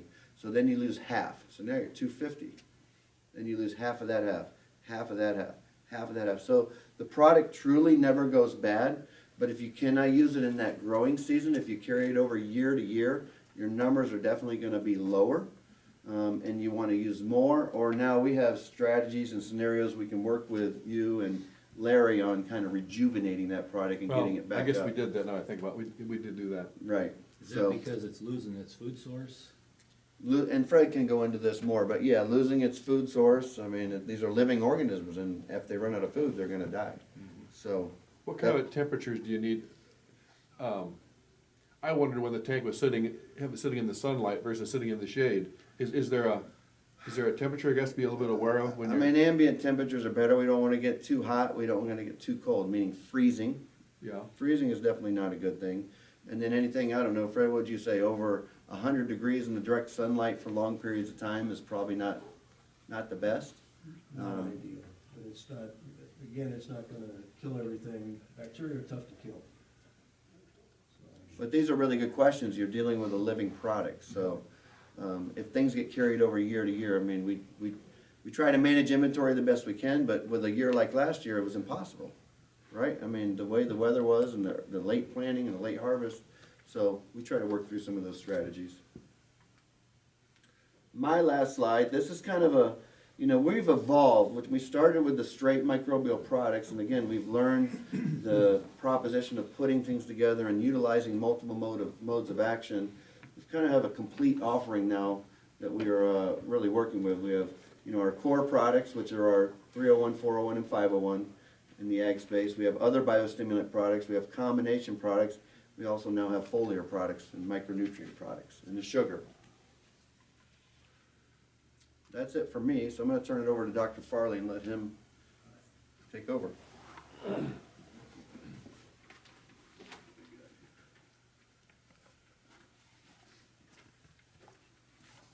My name's Fred Farley. They bring up the old guy last here. I started this business back in 1989. I'm going to give you a little bit about my history. I don't usually do this, just so you don't think I'm just kind of rolled in off the bus or something here. I grew up in Ohio, so I'm familiar with this weather. I spent a lot of time living in this. I used to say I spent half my life in the cold weather, but now I've lived in Florida long enough. I've spent half my life in Florida, so better half, I think. I went to school in Indiana, small school in western Indiana. Went back to Bowling Green State University, got a master's degree and a PhD in microbiology. Fortunately, after I graduated, I was able to get a job right away, and I went catty corner across the state of Ohio down to a little school called Marietta College, where I spent 7 years. I taught microbiology, plant physiology, electron microscopy, and after 7 years, I got a sabbatical leave where they pay us your salary to go someplace and regenerate your energies and get turned on to education again. So I went down to the University of Florida because they had some research down there I was interested in. And I was there for 2.5 years. Actually, I was there on a sabbatical, but they offered me a job there doing research, and it was an opportunity for me, so I resigned my position teaching at Marietta College, which I really enjoyed, and started doing research at the University of Florida. I started a kind of a business on the side selling cutting tools, which is totally unrelated for microbiology, but it was an opportunity of an old friend of mine from college, and I had to go and learn about cutting tools. The only thing that's important about in this whole discussion is one of my trips around the state of Florida while I was doing research 4 days a week and doing the cutting tool business 1 day a week, took me down to Sarasota. I happened to see, I was on a sales call, came out of there, and I noticed a business next door that was a company I was familiar with. They were growing bacteria for making starter cultures for buttermilk, cottage cheese, summer sausage, pepperoni. A lot of those things you don't know have bacteria in them, but they do. It's a necessary part of their production. I walked in there and I asked the secretary, I says, listen, somebody here can give me a tour. I said, I'm familiar with your products. I teach microbiology and so on and so on. And she says, geez, it's on lunchtime, you know, and just then some tall guy came out of his office and she said, this guy wants a tour, you know, and he says, well, she says, come on, I'll give you a tour. And he walked me around the building. At the end of that tour, it turned out to be the president of that company. He said, how would you like a job? I thought, man, this is really great, you know. I had applied for a job at the University of Florida. I was in the final 3 for the consideration, but I was going to be teaching electron microscopy to medical students. And those medical students, it was going to be more like babysitting than really teaching. I wasn't looking forward to that. So they invited me back for a full-fledged interview. Unfortunately, they offered me a job and paid me more money than I would have made at the University of Florida, so that worked out well. My job there was to get them into a business. They had the big tanks. You just saw Gil show you the tanks that they're growing the bacteria up here for the state of Iowa. It's those same kind of big tanks, which are very expensive. They were topped out. They were selling all the product they could sell to their dairy customers, so on around the country. They were selling to Europe. They said, you know, we need to find out something else we can grow using this equipment to make some more money. And so that was my job. My job was to get them into the environmental business. And they thought I was a salesman because I was selling tools next door, but in reality I wasn't really a very good salesman. So I fooled them long enough to get the job. Anyhow, while I was there, I worked on some of these projects on the right-hand side. Frost protection bacteria. I sprayed bacteria on crops all over this country, from East Coast, from Washington to Florida, from Southern California to Maine. I worked on wastewater treatment enhancement. These are all using bacteria in applications. When I was teaching at Marietta College, I was teaching applied microbiology. That means we're not just going to look in the microscope and stain them and see what they look like, what the shapes are. What kind of things can you actually do with bacteria that have an impact on your life? Even as simple as making cottage cheese, the way Grandma used to make if you grew up in a dairy or whatever.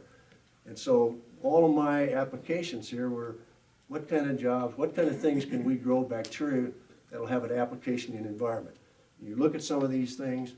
I did silage inoculants. I worked with nodulation inoculants. What really got my attention was bioremediation, because at the time I was there, this is in the 80s, 1984, the government came out with a program to try to locate underground storage tanks, like fuel tanks, gas station tanks, any kind of tanks that had petroleum-related products that were leaking in the environment, because now we were all concerned about the environment.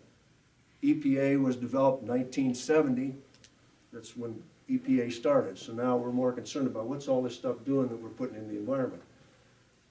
There are bacteria that can be used that can actually degrade those compounds that are components of gasoline, components of diesel fuel, jet fuel, fuel oil, all those kinds of things that get out in the environment. We don't want them in the environment because they're toxic for the environment, things that live in the environment. So that was appealing to me. So I worked on several of those projects. I'm not really going to talk much about this. I already said that it was the legislation that really started the bioremediation business.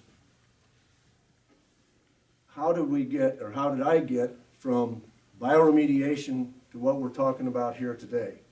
And that's what I call the winding road, biostimulation. As I said, bioremediation, what that means is using biological organisms to degrade petroleum hydrocarbons that are impacting the environment. In other words, to eat them, use them for an energy source, and in turn then get rid of them. Well, what do? You go into the laboratory. After I worked for that company for 7 years, that nice gentleman gave me a job. I decided I didn't want to work there anymore. I thought I was smart enough that I could start my own business. So in 1989, I started my own business. That's when I started Biodyne. As I said, I was already interested in bioremediation. I thought that was a way that I could make a living. I resigned my job and didn't tell my wife, so you can imagine how that went when I got home. But anyhow, I said, well, I quit my job today, and we just put a boy in college, and so I wasn't real popular for a few days to maybe months. The only good thing about this is that when I resigned a position, I mean, it was on good terms. I just felt I needed to move on.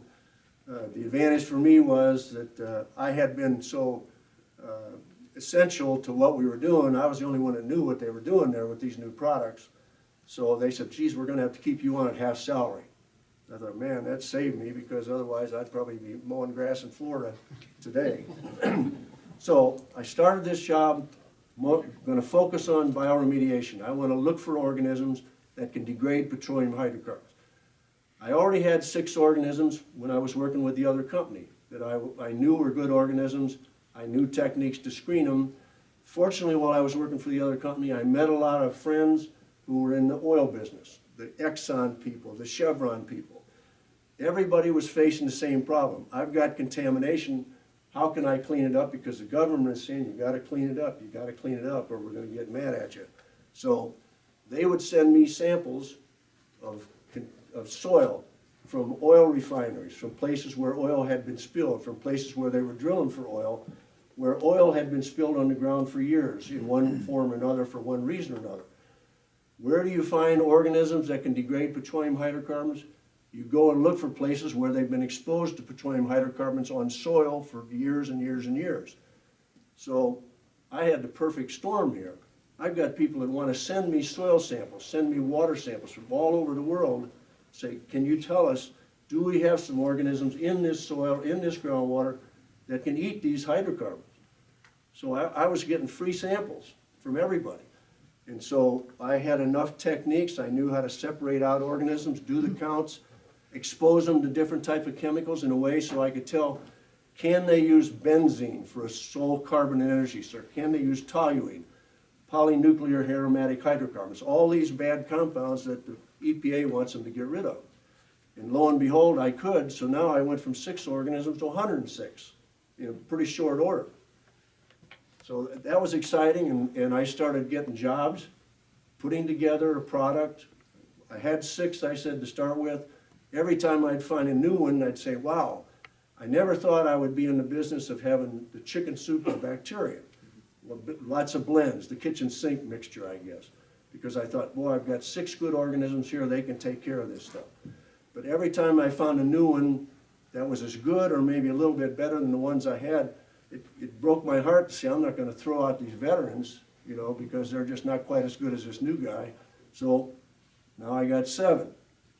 Now I got 8.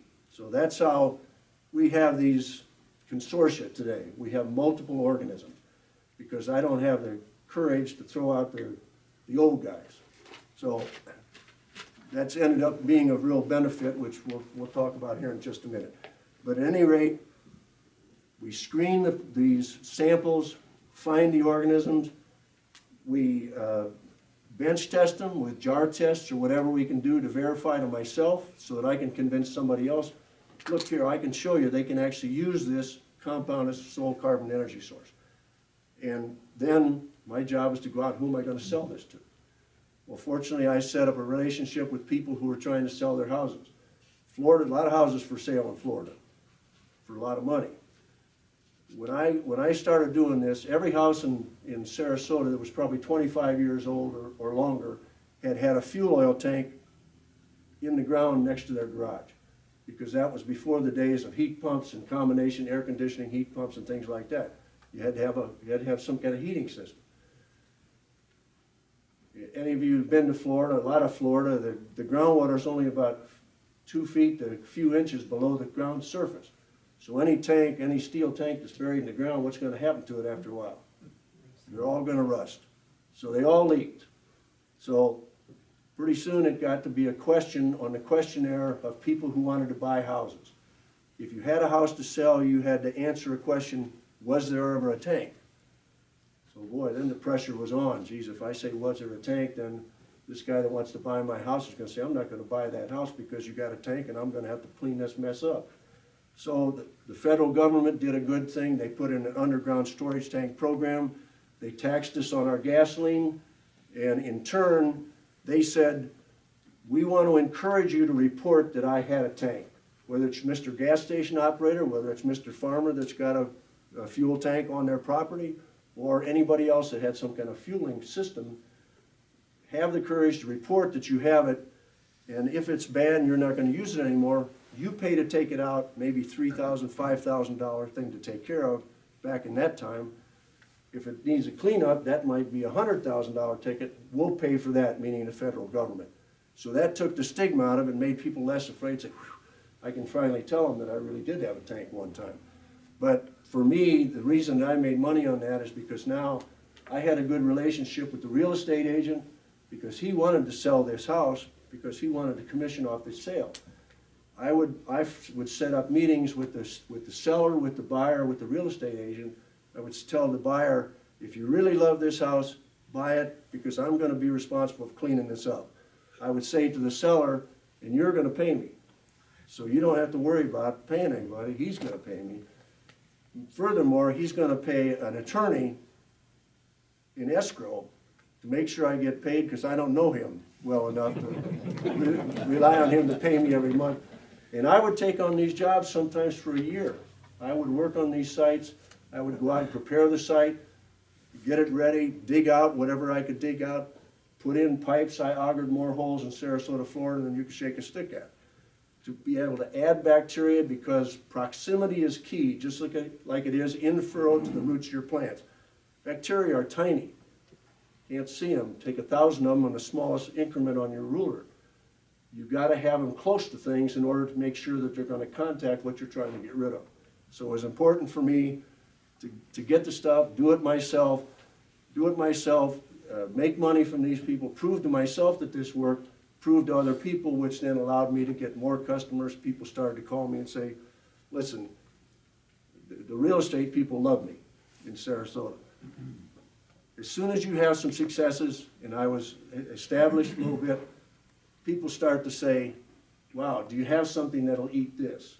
Do you have something that'll eat that? Because now they think you've got magic superbugs. We developed another product, 201. We're trying to get us up to 401 and 501 here. 201 was the second product, starting to attack more exotic chemicals, the same technique. Look at them, isolate them from sites where they've seen these types of compounds. People are always happy to send you samples. Let me send you a sample of this site. It's a contaminated former bomb site in somewhere.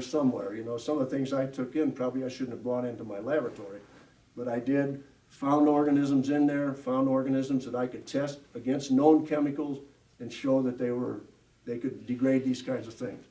So we had another product. We use those for bioremediation products, still do today with engineering firms that do these types of products.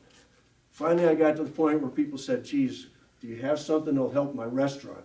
I got grease build up in my restaurant. I have to have the guy come out and pump out the plugged up pipes periodically. It's cost me $600, whatever. I didn't ever want to be in the grease business because there's no loyalty. Everybody and their brother is selling grease bacteria, bacteria for septic tanks and so forth. I didn't really want to do that, but I had so many people approach me saying, can you help us out? We formed business relationships, all kinds of things. These are more what I call garden variety type compounds that most organisms, most bacteria can eat. Common things, same kind of things we take in our diet, lipids, fatty materials, carbohydrates, proteins, those kind of things. What I would do is screen the bacteria the same way as I did the petroleum hydrocarbons. But the interesting thing about our product and the main point that we want to make in this discussion is, where do I look for these? I'm not going to go out and look in grease traps and look in septic tanks and all that stuff. What I did was, let's go back and look at our 106 bacteria, or however many bacteria we've accumulated all this time. Let's see what they can do with these simple types of compounds. So we started looking in-house at what we call our own bank of organisms. So no matter how many we had, we already know, and I'm going to show you a table in a few minutes. We got a table that shows this one can degrade benzene, this one can degrade these petroleum hydrocarbons. We started to do the same thing. We went back into all those organisms all over again and tested them against grease. Can they degrade grease? Can they degrade starch? Can they degrade protein? And these are all laboratory tests that usually we find in the literature. I don't really develop all these tests. A lot of these things are out there. We just have to find the right test to give us an answer. Can it do it or can it do it? And if it can't, how well does it do it compared to other things? So we're all the time screening. We can do jar tests. We started looking at cellulose. Cellulose, common in wastewater treatment. Toilet paper, big problem. So that's important for us because that same cellulose degradation is the same thing that we're using now in 501 for the stubble digestion. Very, very important. Number one organic molecule in the world, cellulose. So, and very difficult for most organisms. Not very many organisms can degrade cellulose easily. So that's important for us. We weren't thinking about 401 or 501 at that point, but we are going to think about it. So jar tests, now we got another product, 301. Really, I used to teach plant physiology. I've always been interested in plants. I never really had an opportunity or the time when I was starting up and getting through these first three products. But I wanted to do something with plants. I had an opportunity. A young woman from Germany came to the United States. She came to Sarasota mostly because her mother lived in Sarasota. She wanted to visit her mother. She was at the University of Berlin. She had the University of Berlin faculty people contact me. They were willing to give her credit if she would come and I would mentor her on some kind of a project. So that worked out fine because she really wanted to see her mother, but she used me to be able to get to Sarasota and get a job or get credit back in Germany when she went back. So that was my opportunity. I spent about $4,000. I bought a bunch of hydroponic equipment because it's Florida. It's hard to grow stuff in the soil in Florida. I wasn't going to use pesticides or herbicides, and I was just going to let Mother Nature determine whether or not anything grew. Sat down and just tried to come up with an idea. People say, well, how in the world did you come up with 401? How did you come up with this blend of organisms? No real creative genius, just what I know from plant physiology, what kind of things might help a plant. Actually, I thought just the ability to degrade cellulose was an important thing because as the root, in my mind, as the root pushes through the soil, going through the soil, imagine if you had to punch all your seed holes with your finger, how far you'd get down the row for your finger be kind of bloody from pushing through all that stuff. Imagine the root, you know, kind of tender little root trying to pushing down through that soil. There's a lot of abrasion. Roots have a root cap of cells that kind of slough off routinely as it pushes through the soil to cushion it.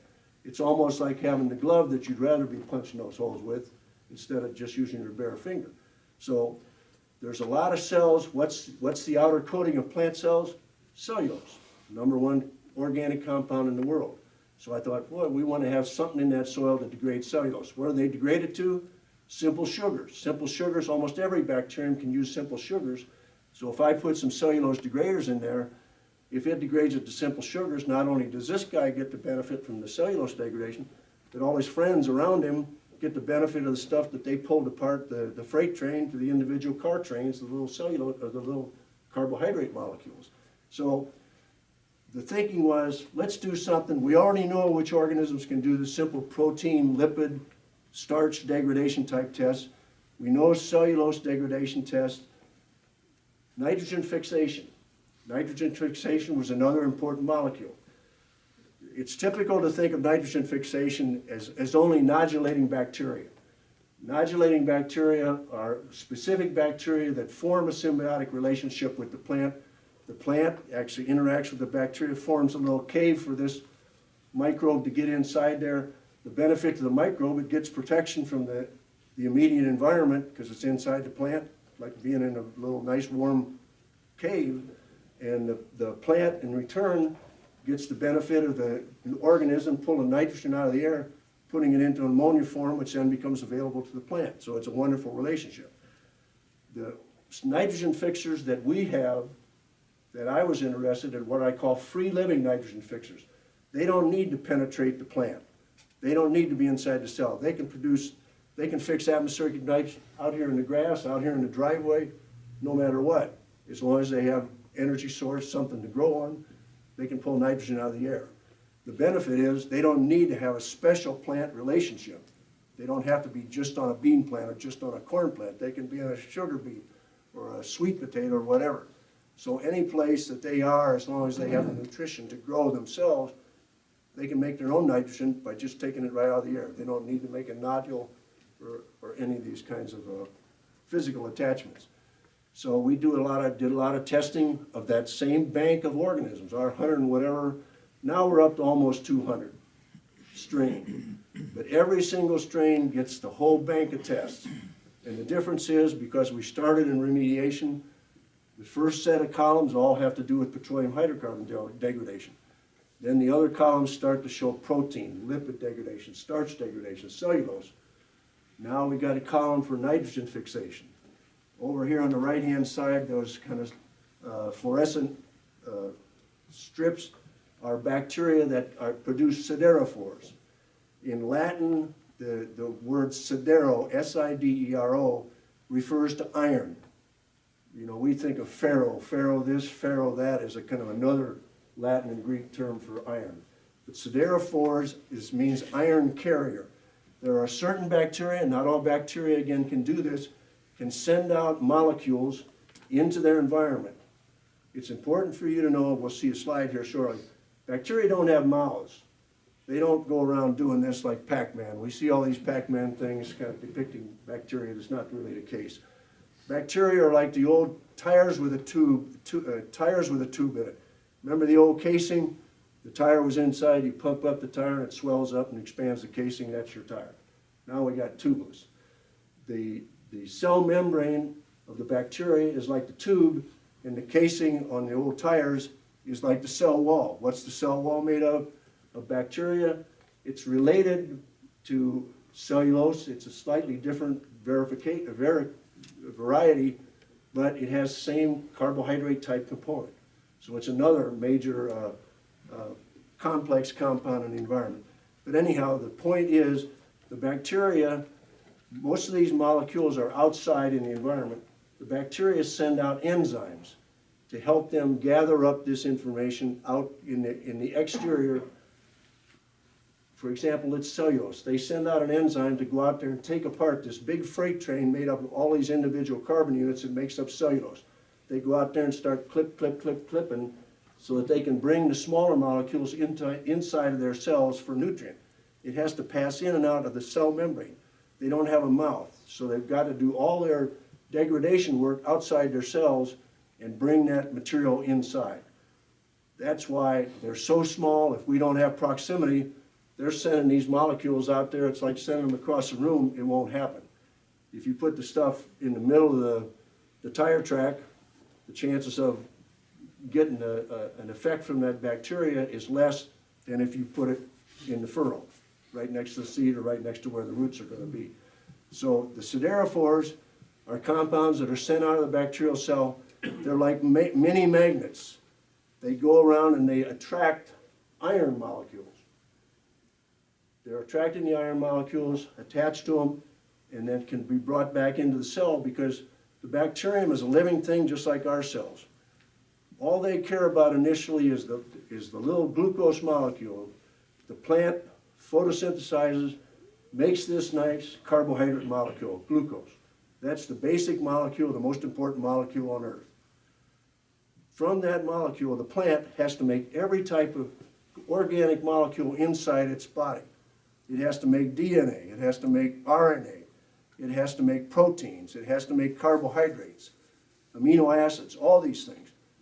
That's why it needs all this nitrogen, iron, sulfur, all these other compounds that you're putting in there with fertilizers or wherever you're getting it from to tag on to these little carbohydrate fragments to make all these molecules that make up their cells.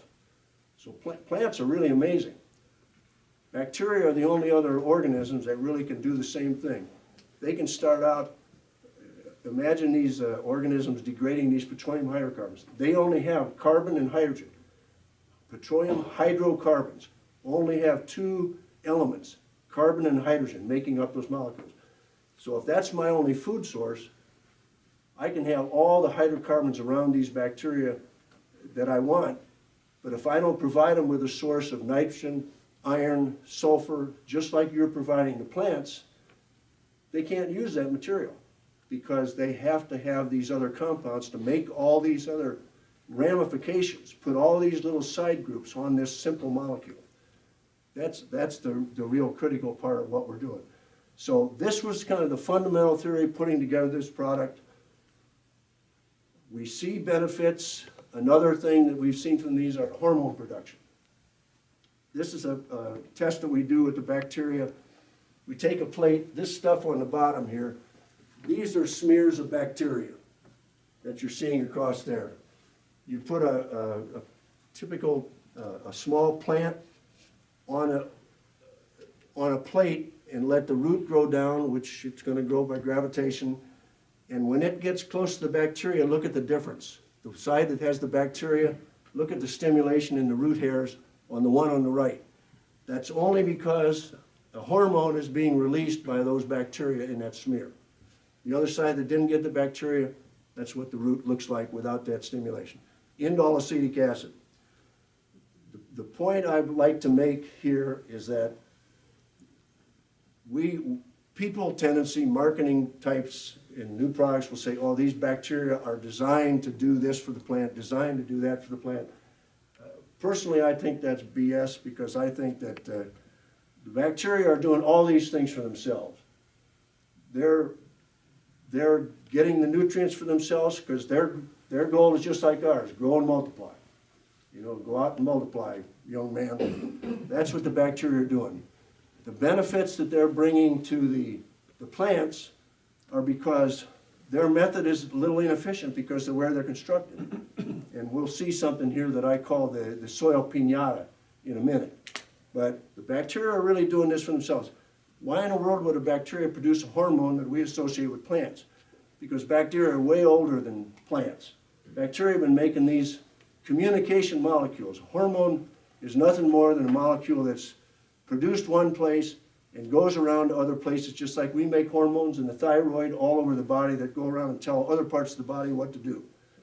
These bacteria make these indole acetic acid molecules to kind of get the team together, saying, oh man, the food's over here, you know, come this way. They're communicating. It's a communicating method. It just happens to be the same kind of molecule because nature is interesting like that. There's a lot of replication. The same kind of molecules that are used in our body are used by bacteria.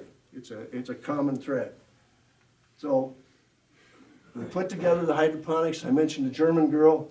This is kind of the hydroponics. We've been doing this every year since 2006. All we do is we have one side hydroponics, one side gets bacteria, the other side doesn't. Whether it's carrots, whether it's tomatoes, whether it's corn, whether it's sugar cane, whatever kind of plant we can come up with. And we've done hundreds and hundreds of different types of plants. Flowers, different types of flowers. The only difference is one side gets bacteria, the other side didn't. And we've had instances where we didn't get much of a benefit, But in most cases, we get more than 15% and usually much higher than that benefit.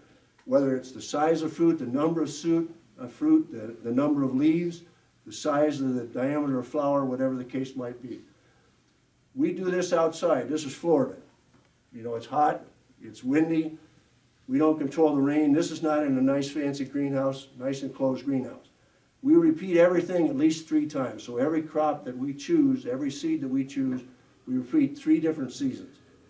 Just in case it was the rain, just in case it was the weather. We don't get much pest because it's hydroponics, so it's just a mixture of perlite and vermiculite it's our soil, quote soil. We have automatic fertilization, so we fertilize. We have to put mineral nutrients, remember, because they need those nitrogen, iron, whatever, to put together with whatever food they're getting. The bacteria are put in right next to the seeds. When the seeds germinate, the root comes out. The root's in close proximity to the bacteria. The roots have the cellular damage when they're pressing through even the artificial soil. They're leaky. There's solutions leaking out of the cells that are being damaged in the process.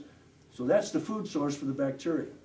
They're getting their nutrition from the plant, and in turn, because of the way they feed, they're providing things back to the plant as well. You're not going to be able to see this, even though it was enlarged.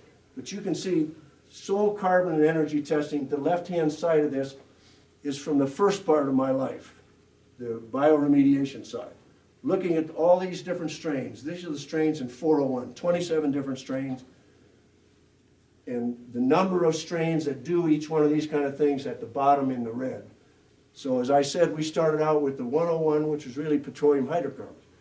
Then we started testing for proteins, starch degradation, lipid degradation, phosphate solubilization.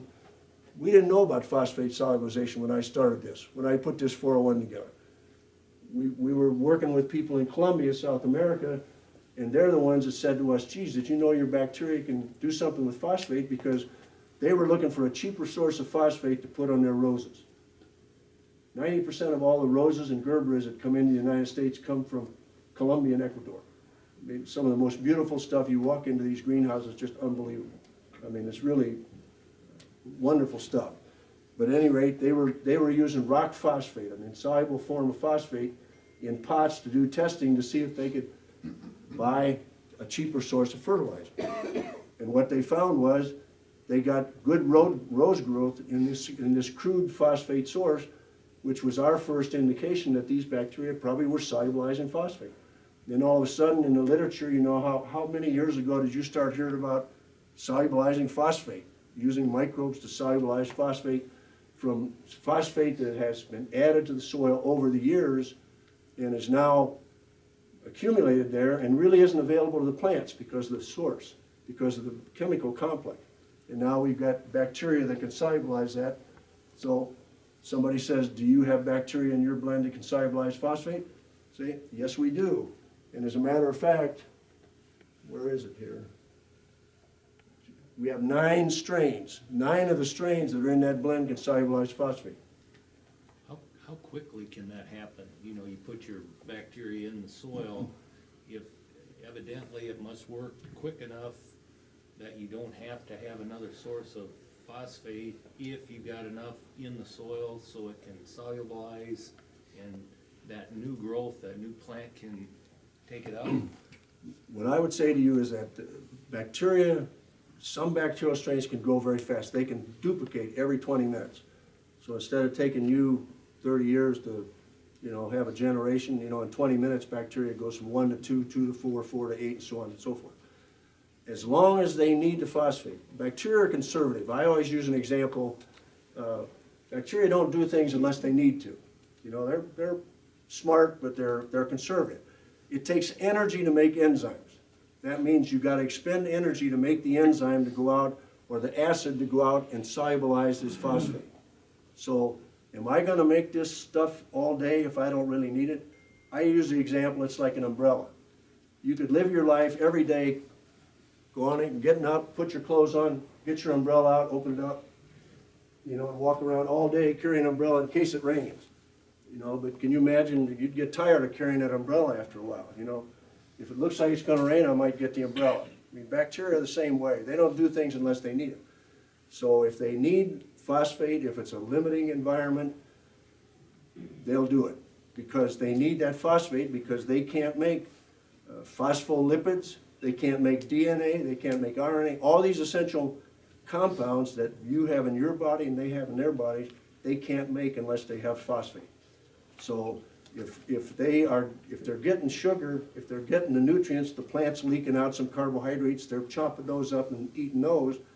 If they don't have phosphate, they can't make the essential things to allow them to duplicate and so forth. So to answer your question, I'd say it can happen fairly quickly.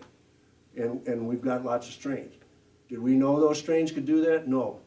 Why are they doing it? Because they want to do it for themselves. They were eating petroleum hydrocarbons, but they were probably eating something else before they got petroleum hydrocarbons dumped all over them. They learned how to do these other types of degradations. So all of these things, the more we learn, the more questions people ask us, you know, do you have nitrogen fixers? Sulfur, do you have sulfur oxidizer? Because sulfur isn't available to plants usually as elemental sulfur. It has to be in an oxidized form, sulfite, sulfate. So I'm getting killed here, I'm over time. Fred, there's a question in the front row here. Okay. Do I understand that then like 401, as you've been going through time, you keep tweaking it?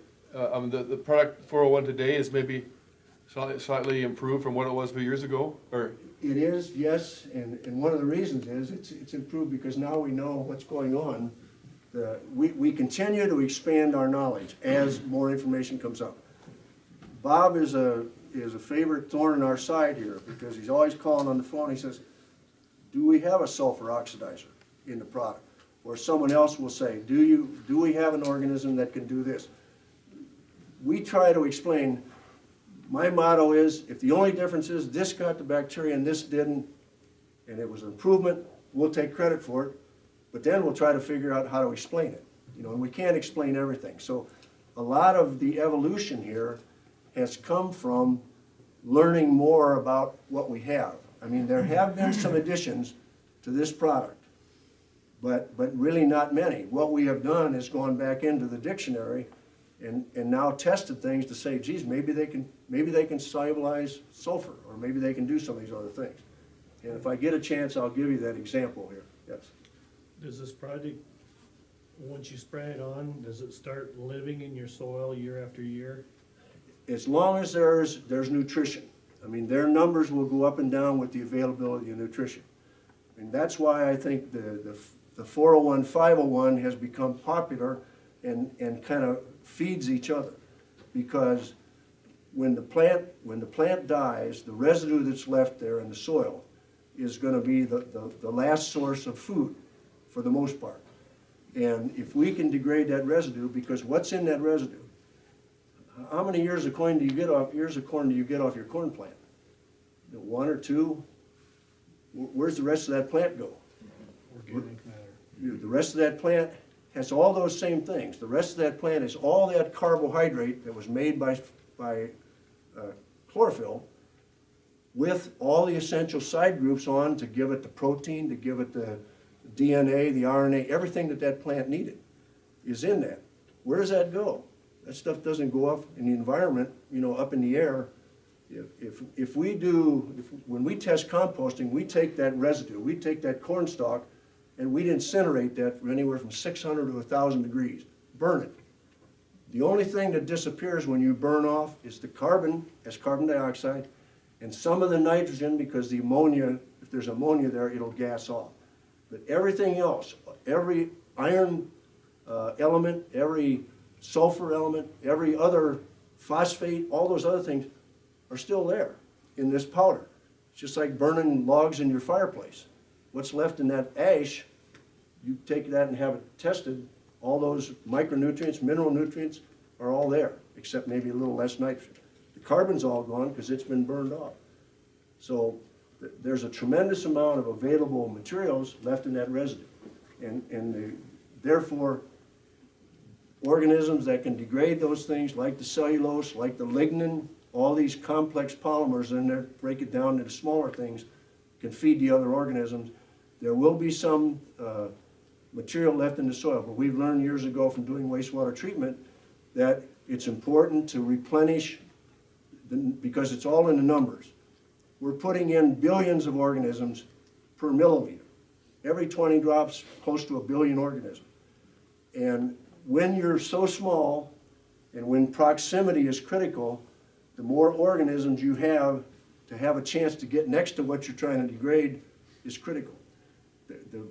Because I came into this from bioremediation, in bioremediation, usually the level, the concentration of contaminants in the soil from a gas station leak are teeny. Most self-respecting bacteria wouldn't grow. It's really like looking for a needle in a haystack because the numbers are low. The reason it takes so long to remediate jobs is because the levels that you have to get to are in terms of parts per billion. That means 1 red ball and 1 billion white balls. And imagine how hard it's going to be to find that 1 red ball if I put all my bacteria out here. They're never going to encounter that red ball. So if I don't put billions in there, but the likelihood that I'm going to find that are really pretty small. And the same thing applies in agriculture. Put it in as close as you can as where you want to do the business, and have plenty in there to make sure you've got plenty to do it. Let me try to get through these. I'm sorry I'm going so long. 501 is totally all about complex molecules. As I said, we've already done some testing on the common ones, protease, protein, lipase, starch. We have done on chitin. Chitin is another very common, every fungal cell, every type of fungus, yeast that's in the soil, their soil wall is made of chitin. Chitin is a very complicated molecule. It also has a carbohydrate base. So cellulose is carbohydrate, carbohydrate, carbohydrate, like a freight train, 100 long, that's made up of all these individual small molecules that have to be taken apart by the cellulase enzyme. Chitin is the same thing, except it has an ammonia on the side group. So chitin, where else do you find chitin? Crab shells, insects. The shell of a rootworm beetle. Yeah, the mouth part of nematodes, the stylus, is chitin. So it's a difficult compound. Most organisms can't degrade it. We've got organisms that degrade it. Oh, I don't have the table up there. We'll see it in the next one. But anyhow, that's a critical molecule. Cellulase, chitin, lignin. Lignin is a compound. It's the structural part, very complicated molecule. It's more closely related to petroleum hydrocarbons. That's why we have an advantage. It's only degraded by a few organisms, usually by fungi better than other kinds of organisms. And it's the thing, it's the skeleton. It's the skeleton that makes redwood trees allowed to stand 300 feet tall. If you don't have lignin, you don't have strength in plants. There's lignin in corn plants. Almost every kind of plant has a certain amount of lignin, but it's really the skeleton to replace the bones that we have in our bodies. We've got organisms that degrade all these compounds. That's why we're having effectiveness at doing these types of field stubble. But there's the cellulose. 501 has 14 cellulose degraders. Has 2 lignin degraders. One is a bacterial, one is a fungus that will degrade that. It's a very difficult compound.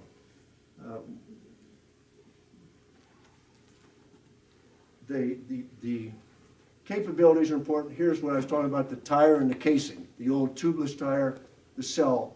All the things they do have to go out into the environment to seek out what it is they're trying to feed on. Here's the soil pinata. The thing to keep in mind is the bacteria are producing enzymes inside their cells. They're sending them out to look for food. These are all the things that are out there in that soil environment. You know, it's like the kid down here with the blindfold swinging around to hit the pinata.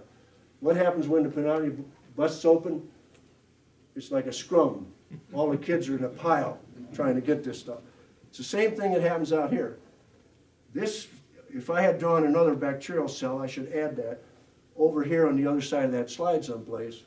If that bacterial cell is sending out his enzymes, once that food starts breaking apart into its little individual parts that are small enough to get back in the cell, What's to prevent the guy, the bacterium next to him from getting some of that he degraded? Nothing. I mean, whatever happens outside the cell, it's not like what happens in Mexico stays in Mexico. What happens in the soil, everybody can jump in the pile, including the plant. So the bacteria wants his stuff, but the way it's degraded, he can't be the only one to get it. It's free game for everybody. And we're talking about millions of organisms out here in the soil, so there's a lot of this kind of stuff going on. Even though the bacterium next to me may not be able to degrade cellulose, if I can do it, I'm helping him, because I'm creating Clark bars for him to eat, just like I'm eating by breaking down this other stuff. So, So when you solve about, when you make phosphorus soluble with your bacteria, do the roots then take it up from the dead bacteria or from the, it depends how accessible. I mean, if there's a root running right through that place where they're degrading that, they can absorb the phosphorus too. The other thing that I say about the bacteria is they're slow release. These are your slow release organisms because they want all these things. They want iron, they want phosphate, they want manganese, they want nitrate, because those are all essential to their bodies as well. So they're taking those in from the soil. Well, what does that do? That traps all those things in these cells, rather than having the rain percolate them down through the soil. What happens? When their cells die, bacteria die, pretty soon they're gonna die. Their stuff gets released, and then the other bacteria over there trying to pick apart what comes out of them. And if the plant root happens to be there, got just as good a chance and maybe better. Iron, we said some of these bacteria produce siderophores. Siderophores are like a magnet. The good thing is the plant has the best magnet. So if there's iron out there, my little siderophores out there looking, but the plant's got a better siderophore, they make siderophores too. If their magnet's stronger than my magnet, who's gonna get the iron? That's one of the reasons these organisms were used. I came up here years ago to Iowa State University to a plant pathology conference. That's when siderophores were very popular. People were looking at them as a way to control fusarium, to control various fungal diseases, because they can outcompete fusarium and some of these other things for iron. It was an iron competition, and the bacterial magnet was better than the fusarium magnet. We don't ever mention that because we're not trying to kill things. We don't want to be in the pesticide business. But siderophores, you know, can have other advantages that you don't know about. Fred, one of the things that, 4 years ago when Larry Ecoff had his first farmer meeting here, there were farmers that were standing up talking about, look at what these microbes do in your iron chlorosis areas, which here is devastating. And we had farmers talking about, you ought to see what it does in your iron chlorosis area. Well, there's plenty of iron there, it's just not getting into the plant. Well, that one microbe in that team, that's a siderophore, helped that plant get the nitrogen it needed. So it wasn't a function of putting iron, more iron or fertilizer in the soil, it was just fixing the microbe, making sure the microbe level was adequate to move iron into the iron chlorosis areas. Starter fertilizer users. The first people we sold microbes to in this state put it in with starter fertilizer.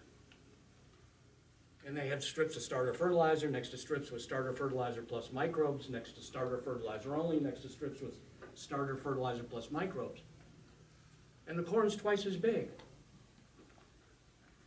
And it happened to be that it's not how much phosphorus is underneath that, is in that soil, it's how much is getting into the plant. So a large number of the people that we originally sold Fred's microbes to that use starter fertilizer don't use it anymore. Their soil test levels are high to very high on phosphorus. They save the money. They use the microbe to move what's in the soil there into the plant. The main function of bacteria and fungi are as nature's decomposers. That's their only real function. And so that's what they're doing in the soil. They're doing it for themselves. They're not doing it for the plants. We can try to pretend to take credit for them communicating with the plants and so forth. I, for one, don't really believe all that So stuff. Fred's latest innovation, because Fred doesn't like to talk about all the genius. But I called him Talk one to day my and wife. said, you know, there's a lot of corn farmers in my area, Fred, and the two most valuable things to a corn plant is nitrogen and sulfur. Nitrogen and sulfur. So I said, if there's a microbe that actually helps to put sulfur into that plant that the farmers are putting in the soil, then it's gotta be a good thing. Well, now that's part of the team. So this year versus a couple of years ago, if you use this, if you are a believer in sulfur and you're trying to improve the yield of your corn, now we have a microbe that helps that utilization. So we're trying to plug all these holes in biology to make sure that whatever that plant needs from your soil, it's gonna adequately get it. And they all help each other. Let's see what else is. Oh. This thing about, Fred, one more comment. The third year that I was in this business of walking all these darn fields, I call up these guys and I say, I walk continuous cornfields for all the time. Where are the rootworm beetles? We had a rootworm beetle conversation here today. And I've been walking fields for 40 years. When I don't see a lot of rootworm beetles in continuous corn, it scares me. Where's the rootworm beetles? So I call up and say, I'm noticing that my clients' fields don't have a lot of rootworm beetles in it. A lot of people are using conventional corn these days. It's important. And then he tells me that our meltdown degrades chitin, which is the shell of a rootworm beetle.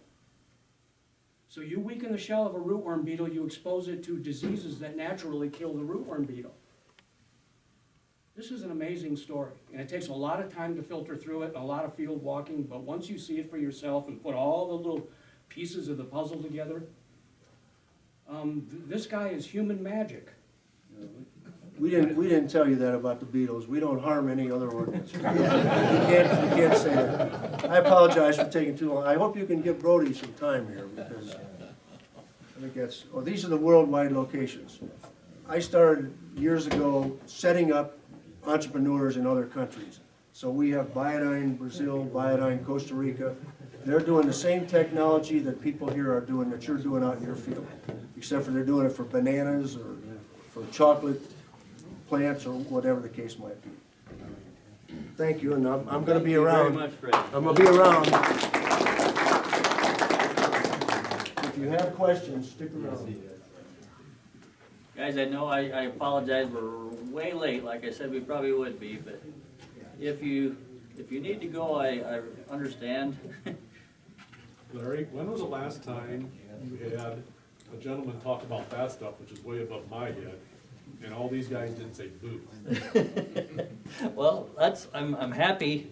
I mean, the reason I wanted him here today is because I'm the same way. I was just down there in December, and every time I listen to him, I learn. So I think it's very interesting, and there's a lot to learn about all this yet, but it's very, very interesting.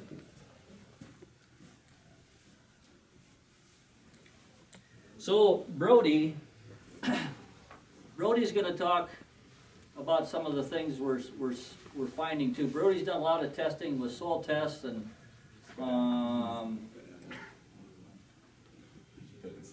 There you go.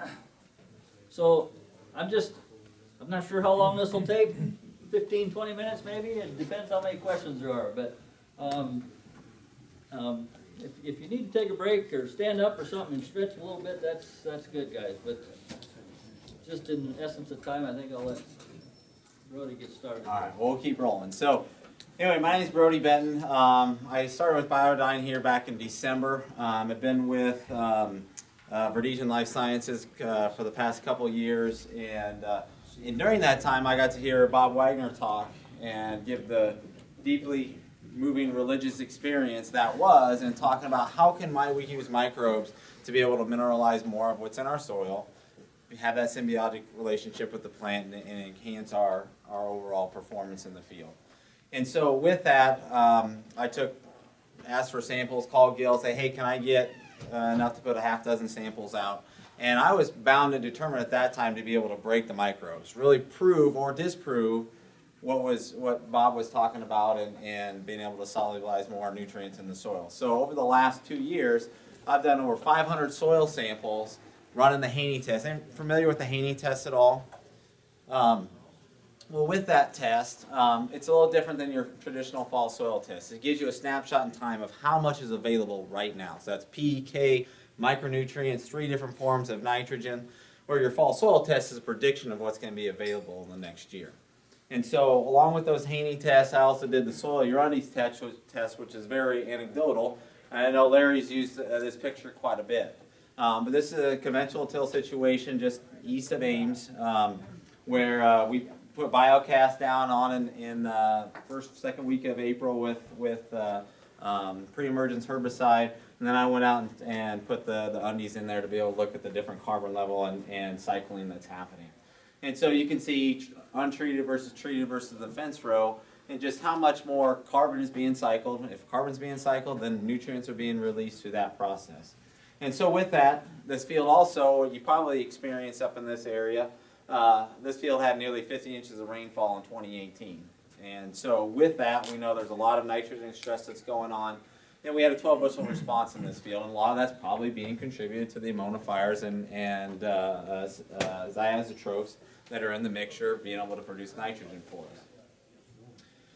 So with carbon cycling, that can come through different sources. One being we can break down the residue that we have on top of the soil that we have from year to year. The other being, what's in our soil already, in organic matter, to be able to make that available to the plant. We've touched this on a few times, but if you look down the middle of this picture, you see an old fence row that was there. And most of us, at some point in our farming career, has probably taken out a fence row and farmed across it. We know yields are 20, 30 bushels higher in that fence row for the first 5, 7, 8 years, and then that starts to step down over time. But because of what's in that fence row, back to the food source that Dr. Farley was talking about, we have over 140 different grass species in Iowa that emerge at different times, die at different times, provide food sources to be able to harbor that higher diversity of microbes, but also populations as well. Even though if we were to take a soil test down this fence row, more than likely it'd be significantly less than what we would see in the farm row. So what do all these things have in common? If we have better bugs in that steer, the better rate of gain that steer is going to have. From a show purpose, maybe the better hair coat that steer is going to have. If we have better bugs in our stomachs, the better nutrition that we're going to have as an individual. Same thing here. The more diversity in populations that we have in the soil profile, the more nutrition that can be then cycled for that plant. And so then we create this symbiotic relationship that Dr. Farley talked a lot about, where the plant, through its sugar creation, so it's going to create sugar through glucose, photosynthesis. It's going to use some of those, most of those, to create that plant factory, but at the same time, it's going to excrete sugars through its root hairs. The more root hairs we have, the more sites for those sugars to be excreted as well, to be able to stimulate, provide carbon, provide that food source for the microbes that then can go out and create enzymes to be able to release more nutrients. And then the cycle just continues. So one quote I really love on this slide is it's not going to show up there, is this bottom one. See this world in the proper manner, meaning the questions that are raised in agriculture can be answered. Meaning, if we can restore things back to its natural state that God had put it there from the very beginning, we can then use that to be able to increase the bigger plant factories and enhance overall performance. So what I've done, back to the 500 different Haney samples that I've done over the last 2 years, is I wanted to take that and bring in the Fred Below uptake curves to say, okay, during certain high uptake times, short windows, a lot of uptake happening, a lot of rapid growth happening, how do having the additional diversity in populations of bugs correlate to nutrient availability? So in the months of June, the last 2 years, and the month of July, I looked at both of those months. So in June, my average sampling date was June 14. And so when I looked at planting dates and GDUs, my average vegetative stage was V7. If I looked at July 18th was my average sampling date. So on July 18th, the average growth stage was R1 at that time. So between V10 or V7 and R1, if we look here, go up top of the curve and go over, for phosphorus, we've taken up about 10% of our phosphorus needs at that time. If we go to R1 and up here and go over, we're at about 60%. So during that 30-day window, we've taken up 50% of our phosphorus needs. From potassium, on a potassium standpoint, that's about 72% over that time span. So if we look at being able to provide the plant with what it wants when it wants it now, let's look at this chart and see what the Biodyne microbes have done to be able to compare to the untreated. So if we look at phosphorus, total uptake during that time is 50%. For a 240 bushel crop, that's 65 pounds of P2O5 that needs to be taken up. Well, in the months of June, the Biodyne microbial team was able to produce 10% more phosphorus than what the untreated was. We compare that into July, it was nearly 34%. So you asked the question earlier, how much more are the microbes providing for us at certain times? Well, it goes back to the team approach is very important in this is, you have microbes that are creating phosphorus, but then you also have microbes that are doing other things too, and depending on when the plant needs it, it'll be able to communicate that to the microbe saying, hey, go produce more of this for me now, because as we go throughout the season, for example, my potassium uptake is going to start to wane, whereas later on in the year, especially from R5 to R6, when you have another big uptake of phosphorus being because we're trying to fill that grain and add grain quality, the microbes can go back and then be stimulated and produce more phosphorus at that time. So if I look at potassium, for example, during that V7 to R1 time frame, in June there wasn't much of a difference, it's about 1.2%. But when we get to July, it was about 13.5%. So if I equate that to additional yield potential, that's about 10 bushels on yield for potassium. For phosphorus, it's almost 80 bushels. So when I start to put my farmer hat on and say, okay, I have a certain amount of dollars that I'm going to spend on my inputs for each year, where can I get the biggest bang out of my buck when I start to add in the microbes, knowing that it's doing this for me, how can I maybe reallocate resources to maybe I need more potassium so I can increase my yield potential. Also, if maybe I need more nitrogen to meet that yield potential that's being created. Or sulfur, what Bob was talking about from a nitrogen sulfur standpoint. And so I'm not going to go much into the micronutrients because a little bit goes a whole lot in creating more yield potential. So then let's talk about some different plots here, some different things that have happened. And this is, I'm going to highlight 2 of them on our own farm in Guthrie County, and some of it's going to vary between weather conditions from year to year. So this field here is going to be 15 years no-till corn on corn. And it's kind of a cheater no-till because we bale all of our stalks in the fall or throughout the winter. And then we bed down 10 hoop barns and then spread out dry hog manure in the spring or before planting, which I just met with a guy just up the road here, northwest of Webster City here before I came here today, and he was spreading chicken manure out. Well, what does that manure have? Well, it has lignin and nutrients tied up in that lignin. So what I did was on this wide row, there's 48 rows to the west, I sprayed Meltdown on May 3rd. We planted May 18th. And on this wide row, 24 rows over, we put 401 in furrow with the planter. So I put Meltdown on in the spring, 401 2 weeks later, and this is at V8 when I was taking the soil sample in June, and you can see the overall plant health difference and robustness of those plants with both the microbial teams out there compared to the starter only. Well, when you end up taking that to yield and weighing those quarter-mile rows, we were hitting 270 on a 15-year no-till corn-on-corn farm, and with the both microbial teams together, we were getting a 16.5 bushel difference. Now, one thing to really keep in mind that stood out to me was not this V8. What stood out to me was when I did that September Haney sample, and I was looking at ammonium levels were off the charts higher where I had 401 and Meltdown than where I only had starter only. So that told me that the plant was communicating to the microbes, hey, I need more nitrogen because I need more NH4 to be able to bring up and put directly into grain fill and enhance the overall performance and grain fill of that crop. The other thing is, Bob made the comment earlier about having either the combine or the frost is going to kill the plant. Well, in this case, the frost killed it because, hold on one second, because we should have black layered September 23rd, and it was October 18th, and we saw a 10-15% more milk line to go to be able to hit black layer. Yes? Putting the 401 in furrow and then the Meltdown over the surface, how the bacteria, how far do they transmit into the soil? And in a dry year, would you have problems just like having surface applied fertilizer or your manure on top, to where all the nutrients are there and the roots need moisture? I'm gonna take a stab at this, but I may ask for your assistance on this. So, it doesn't take a lot of moisture, I don't think, for those microbes to really be able to stimulate and really be able to do the job that they're doing. Now, how far down into the soil they get, obviously probably more rain, heavier rain is gonna push them down into that soil profile.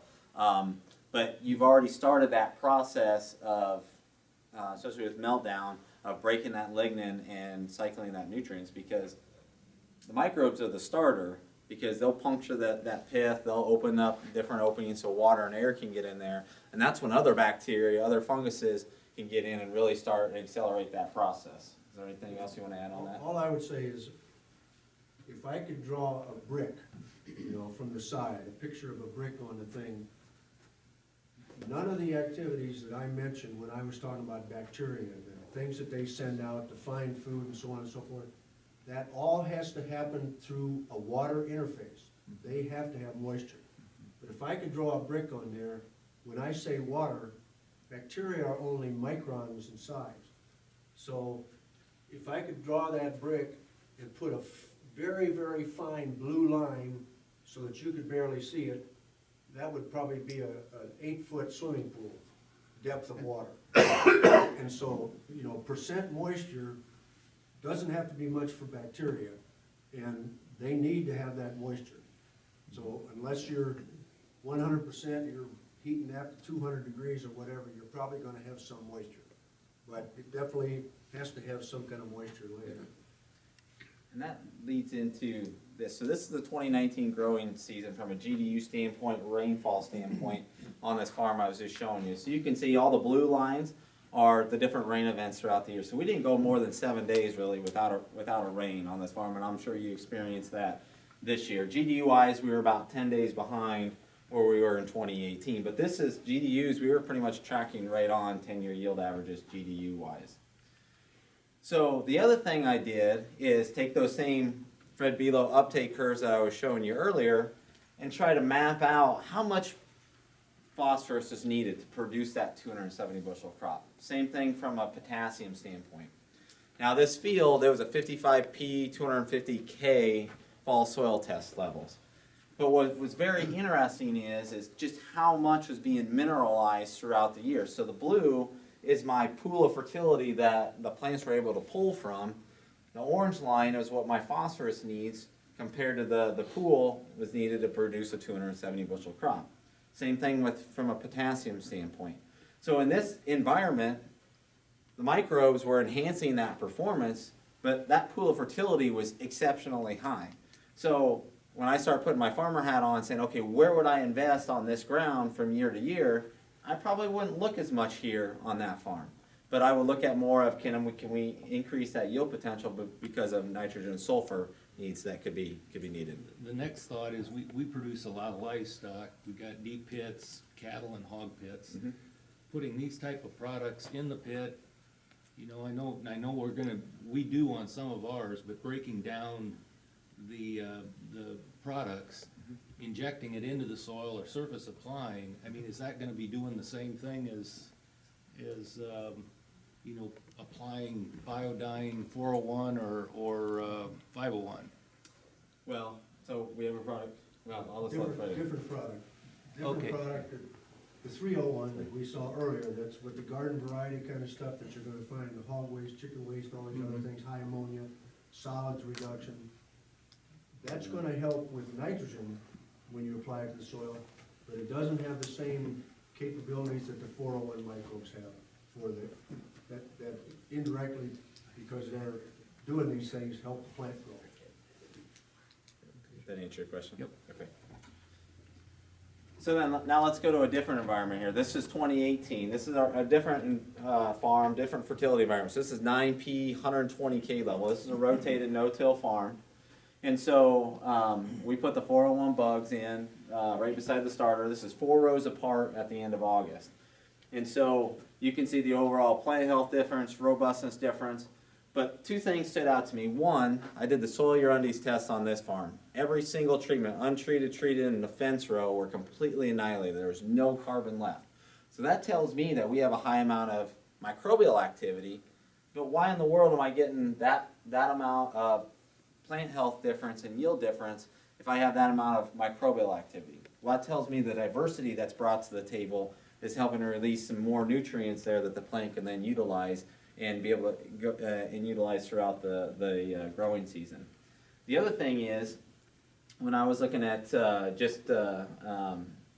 my milk line was, starter versus with the 401 bugs in it, at the end of August, we were pushing R4, R5. Starter only was half to 2/3 milk line down, whereas in the 401, I was a quarter to a third milk line down. So we're picking up 7, 10, 12 more days of grain fill off of that.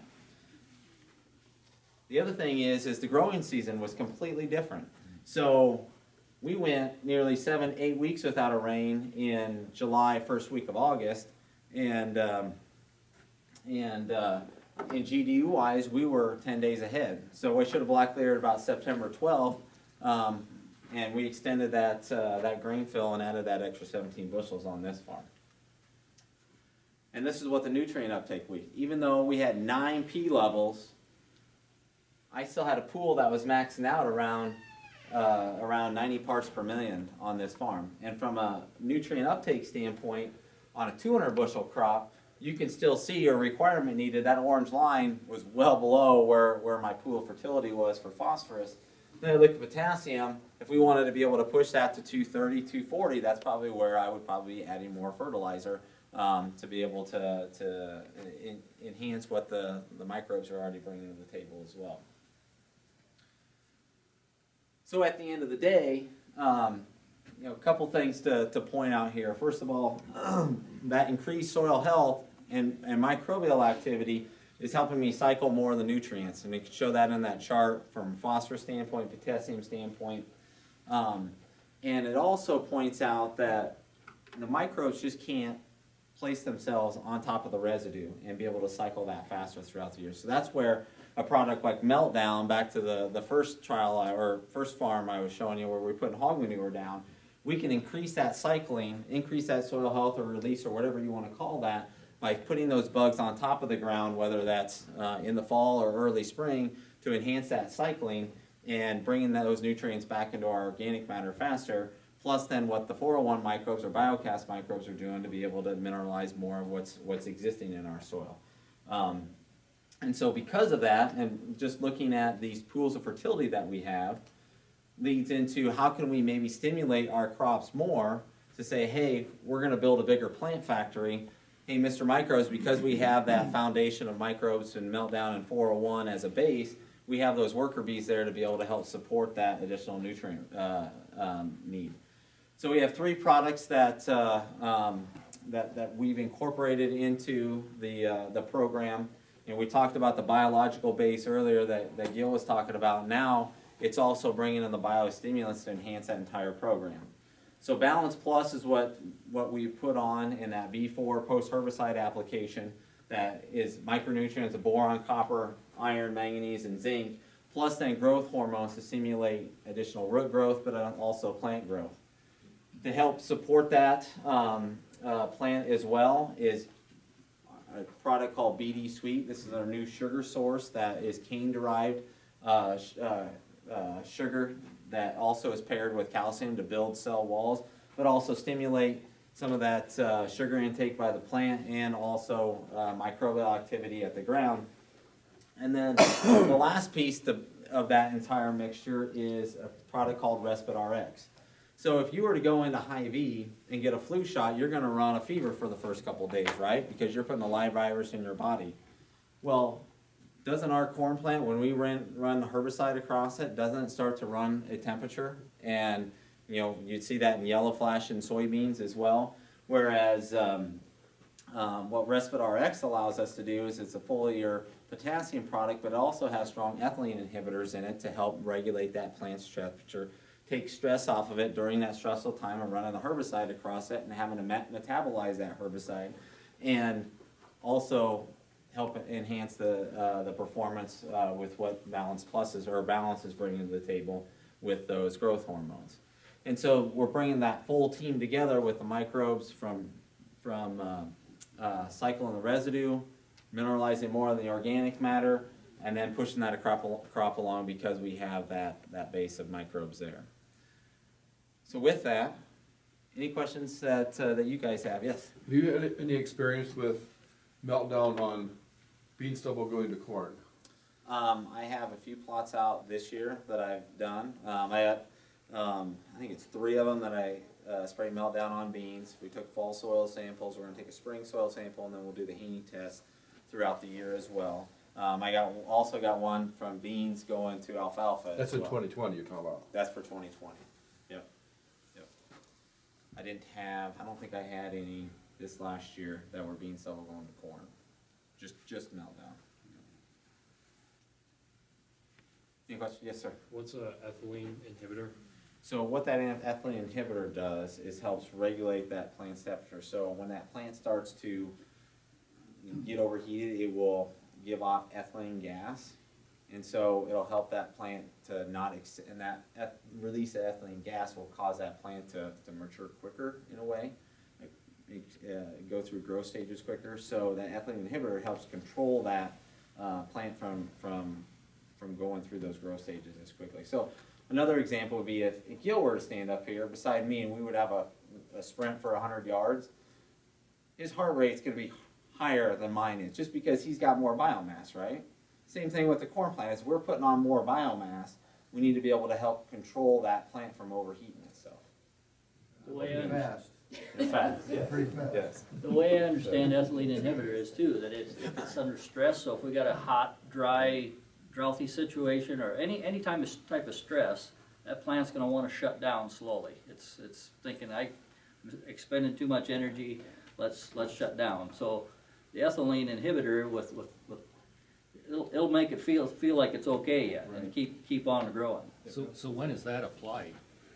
I've applied that like with post-emerge herbicide, and you could actually do it at fungicide time as well. Is it only absorbed through the leaf, or will it be root absorbed if some of the product gets on the soil when you're spraying it? I'd say most of it's gonna get absorbed through the leaf. Yeah. You can apply it before a stress situation too. If you know a vent's coming up, you can apply it then. It's only a few ounces. Look in your crystal ball. Yeah. Before the 100-degree days, that's coming next week.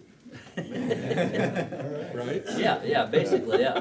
If whenever there's a chance of stress coming on, which anytime you do an application of herbicide, there's gonna be some stress. Does it work on me? Yeah, can you bathe in it?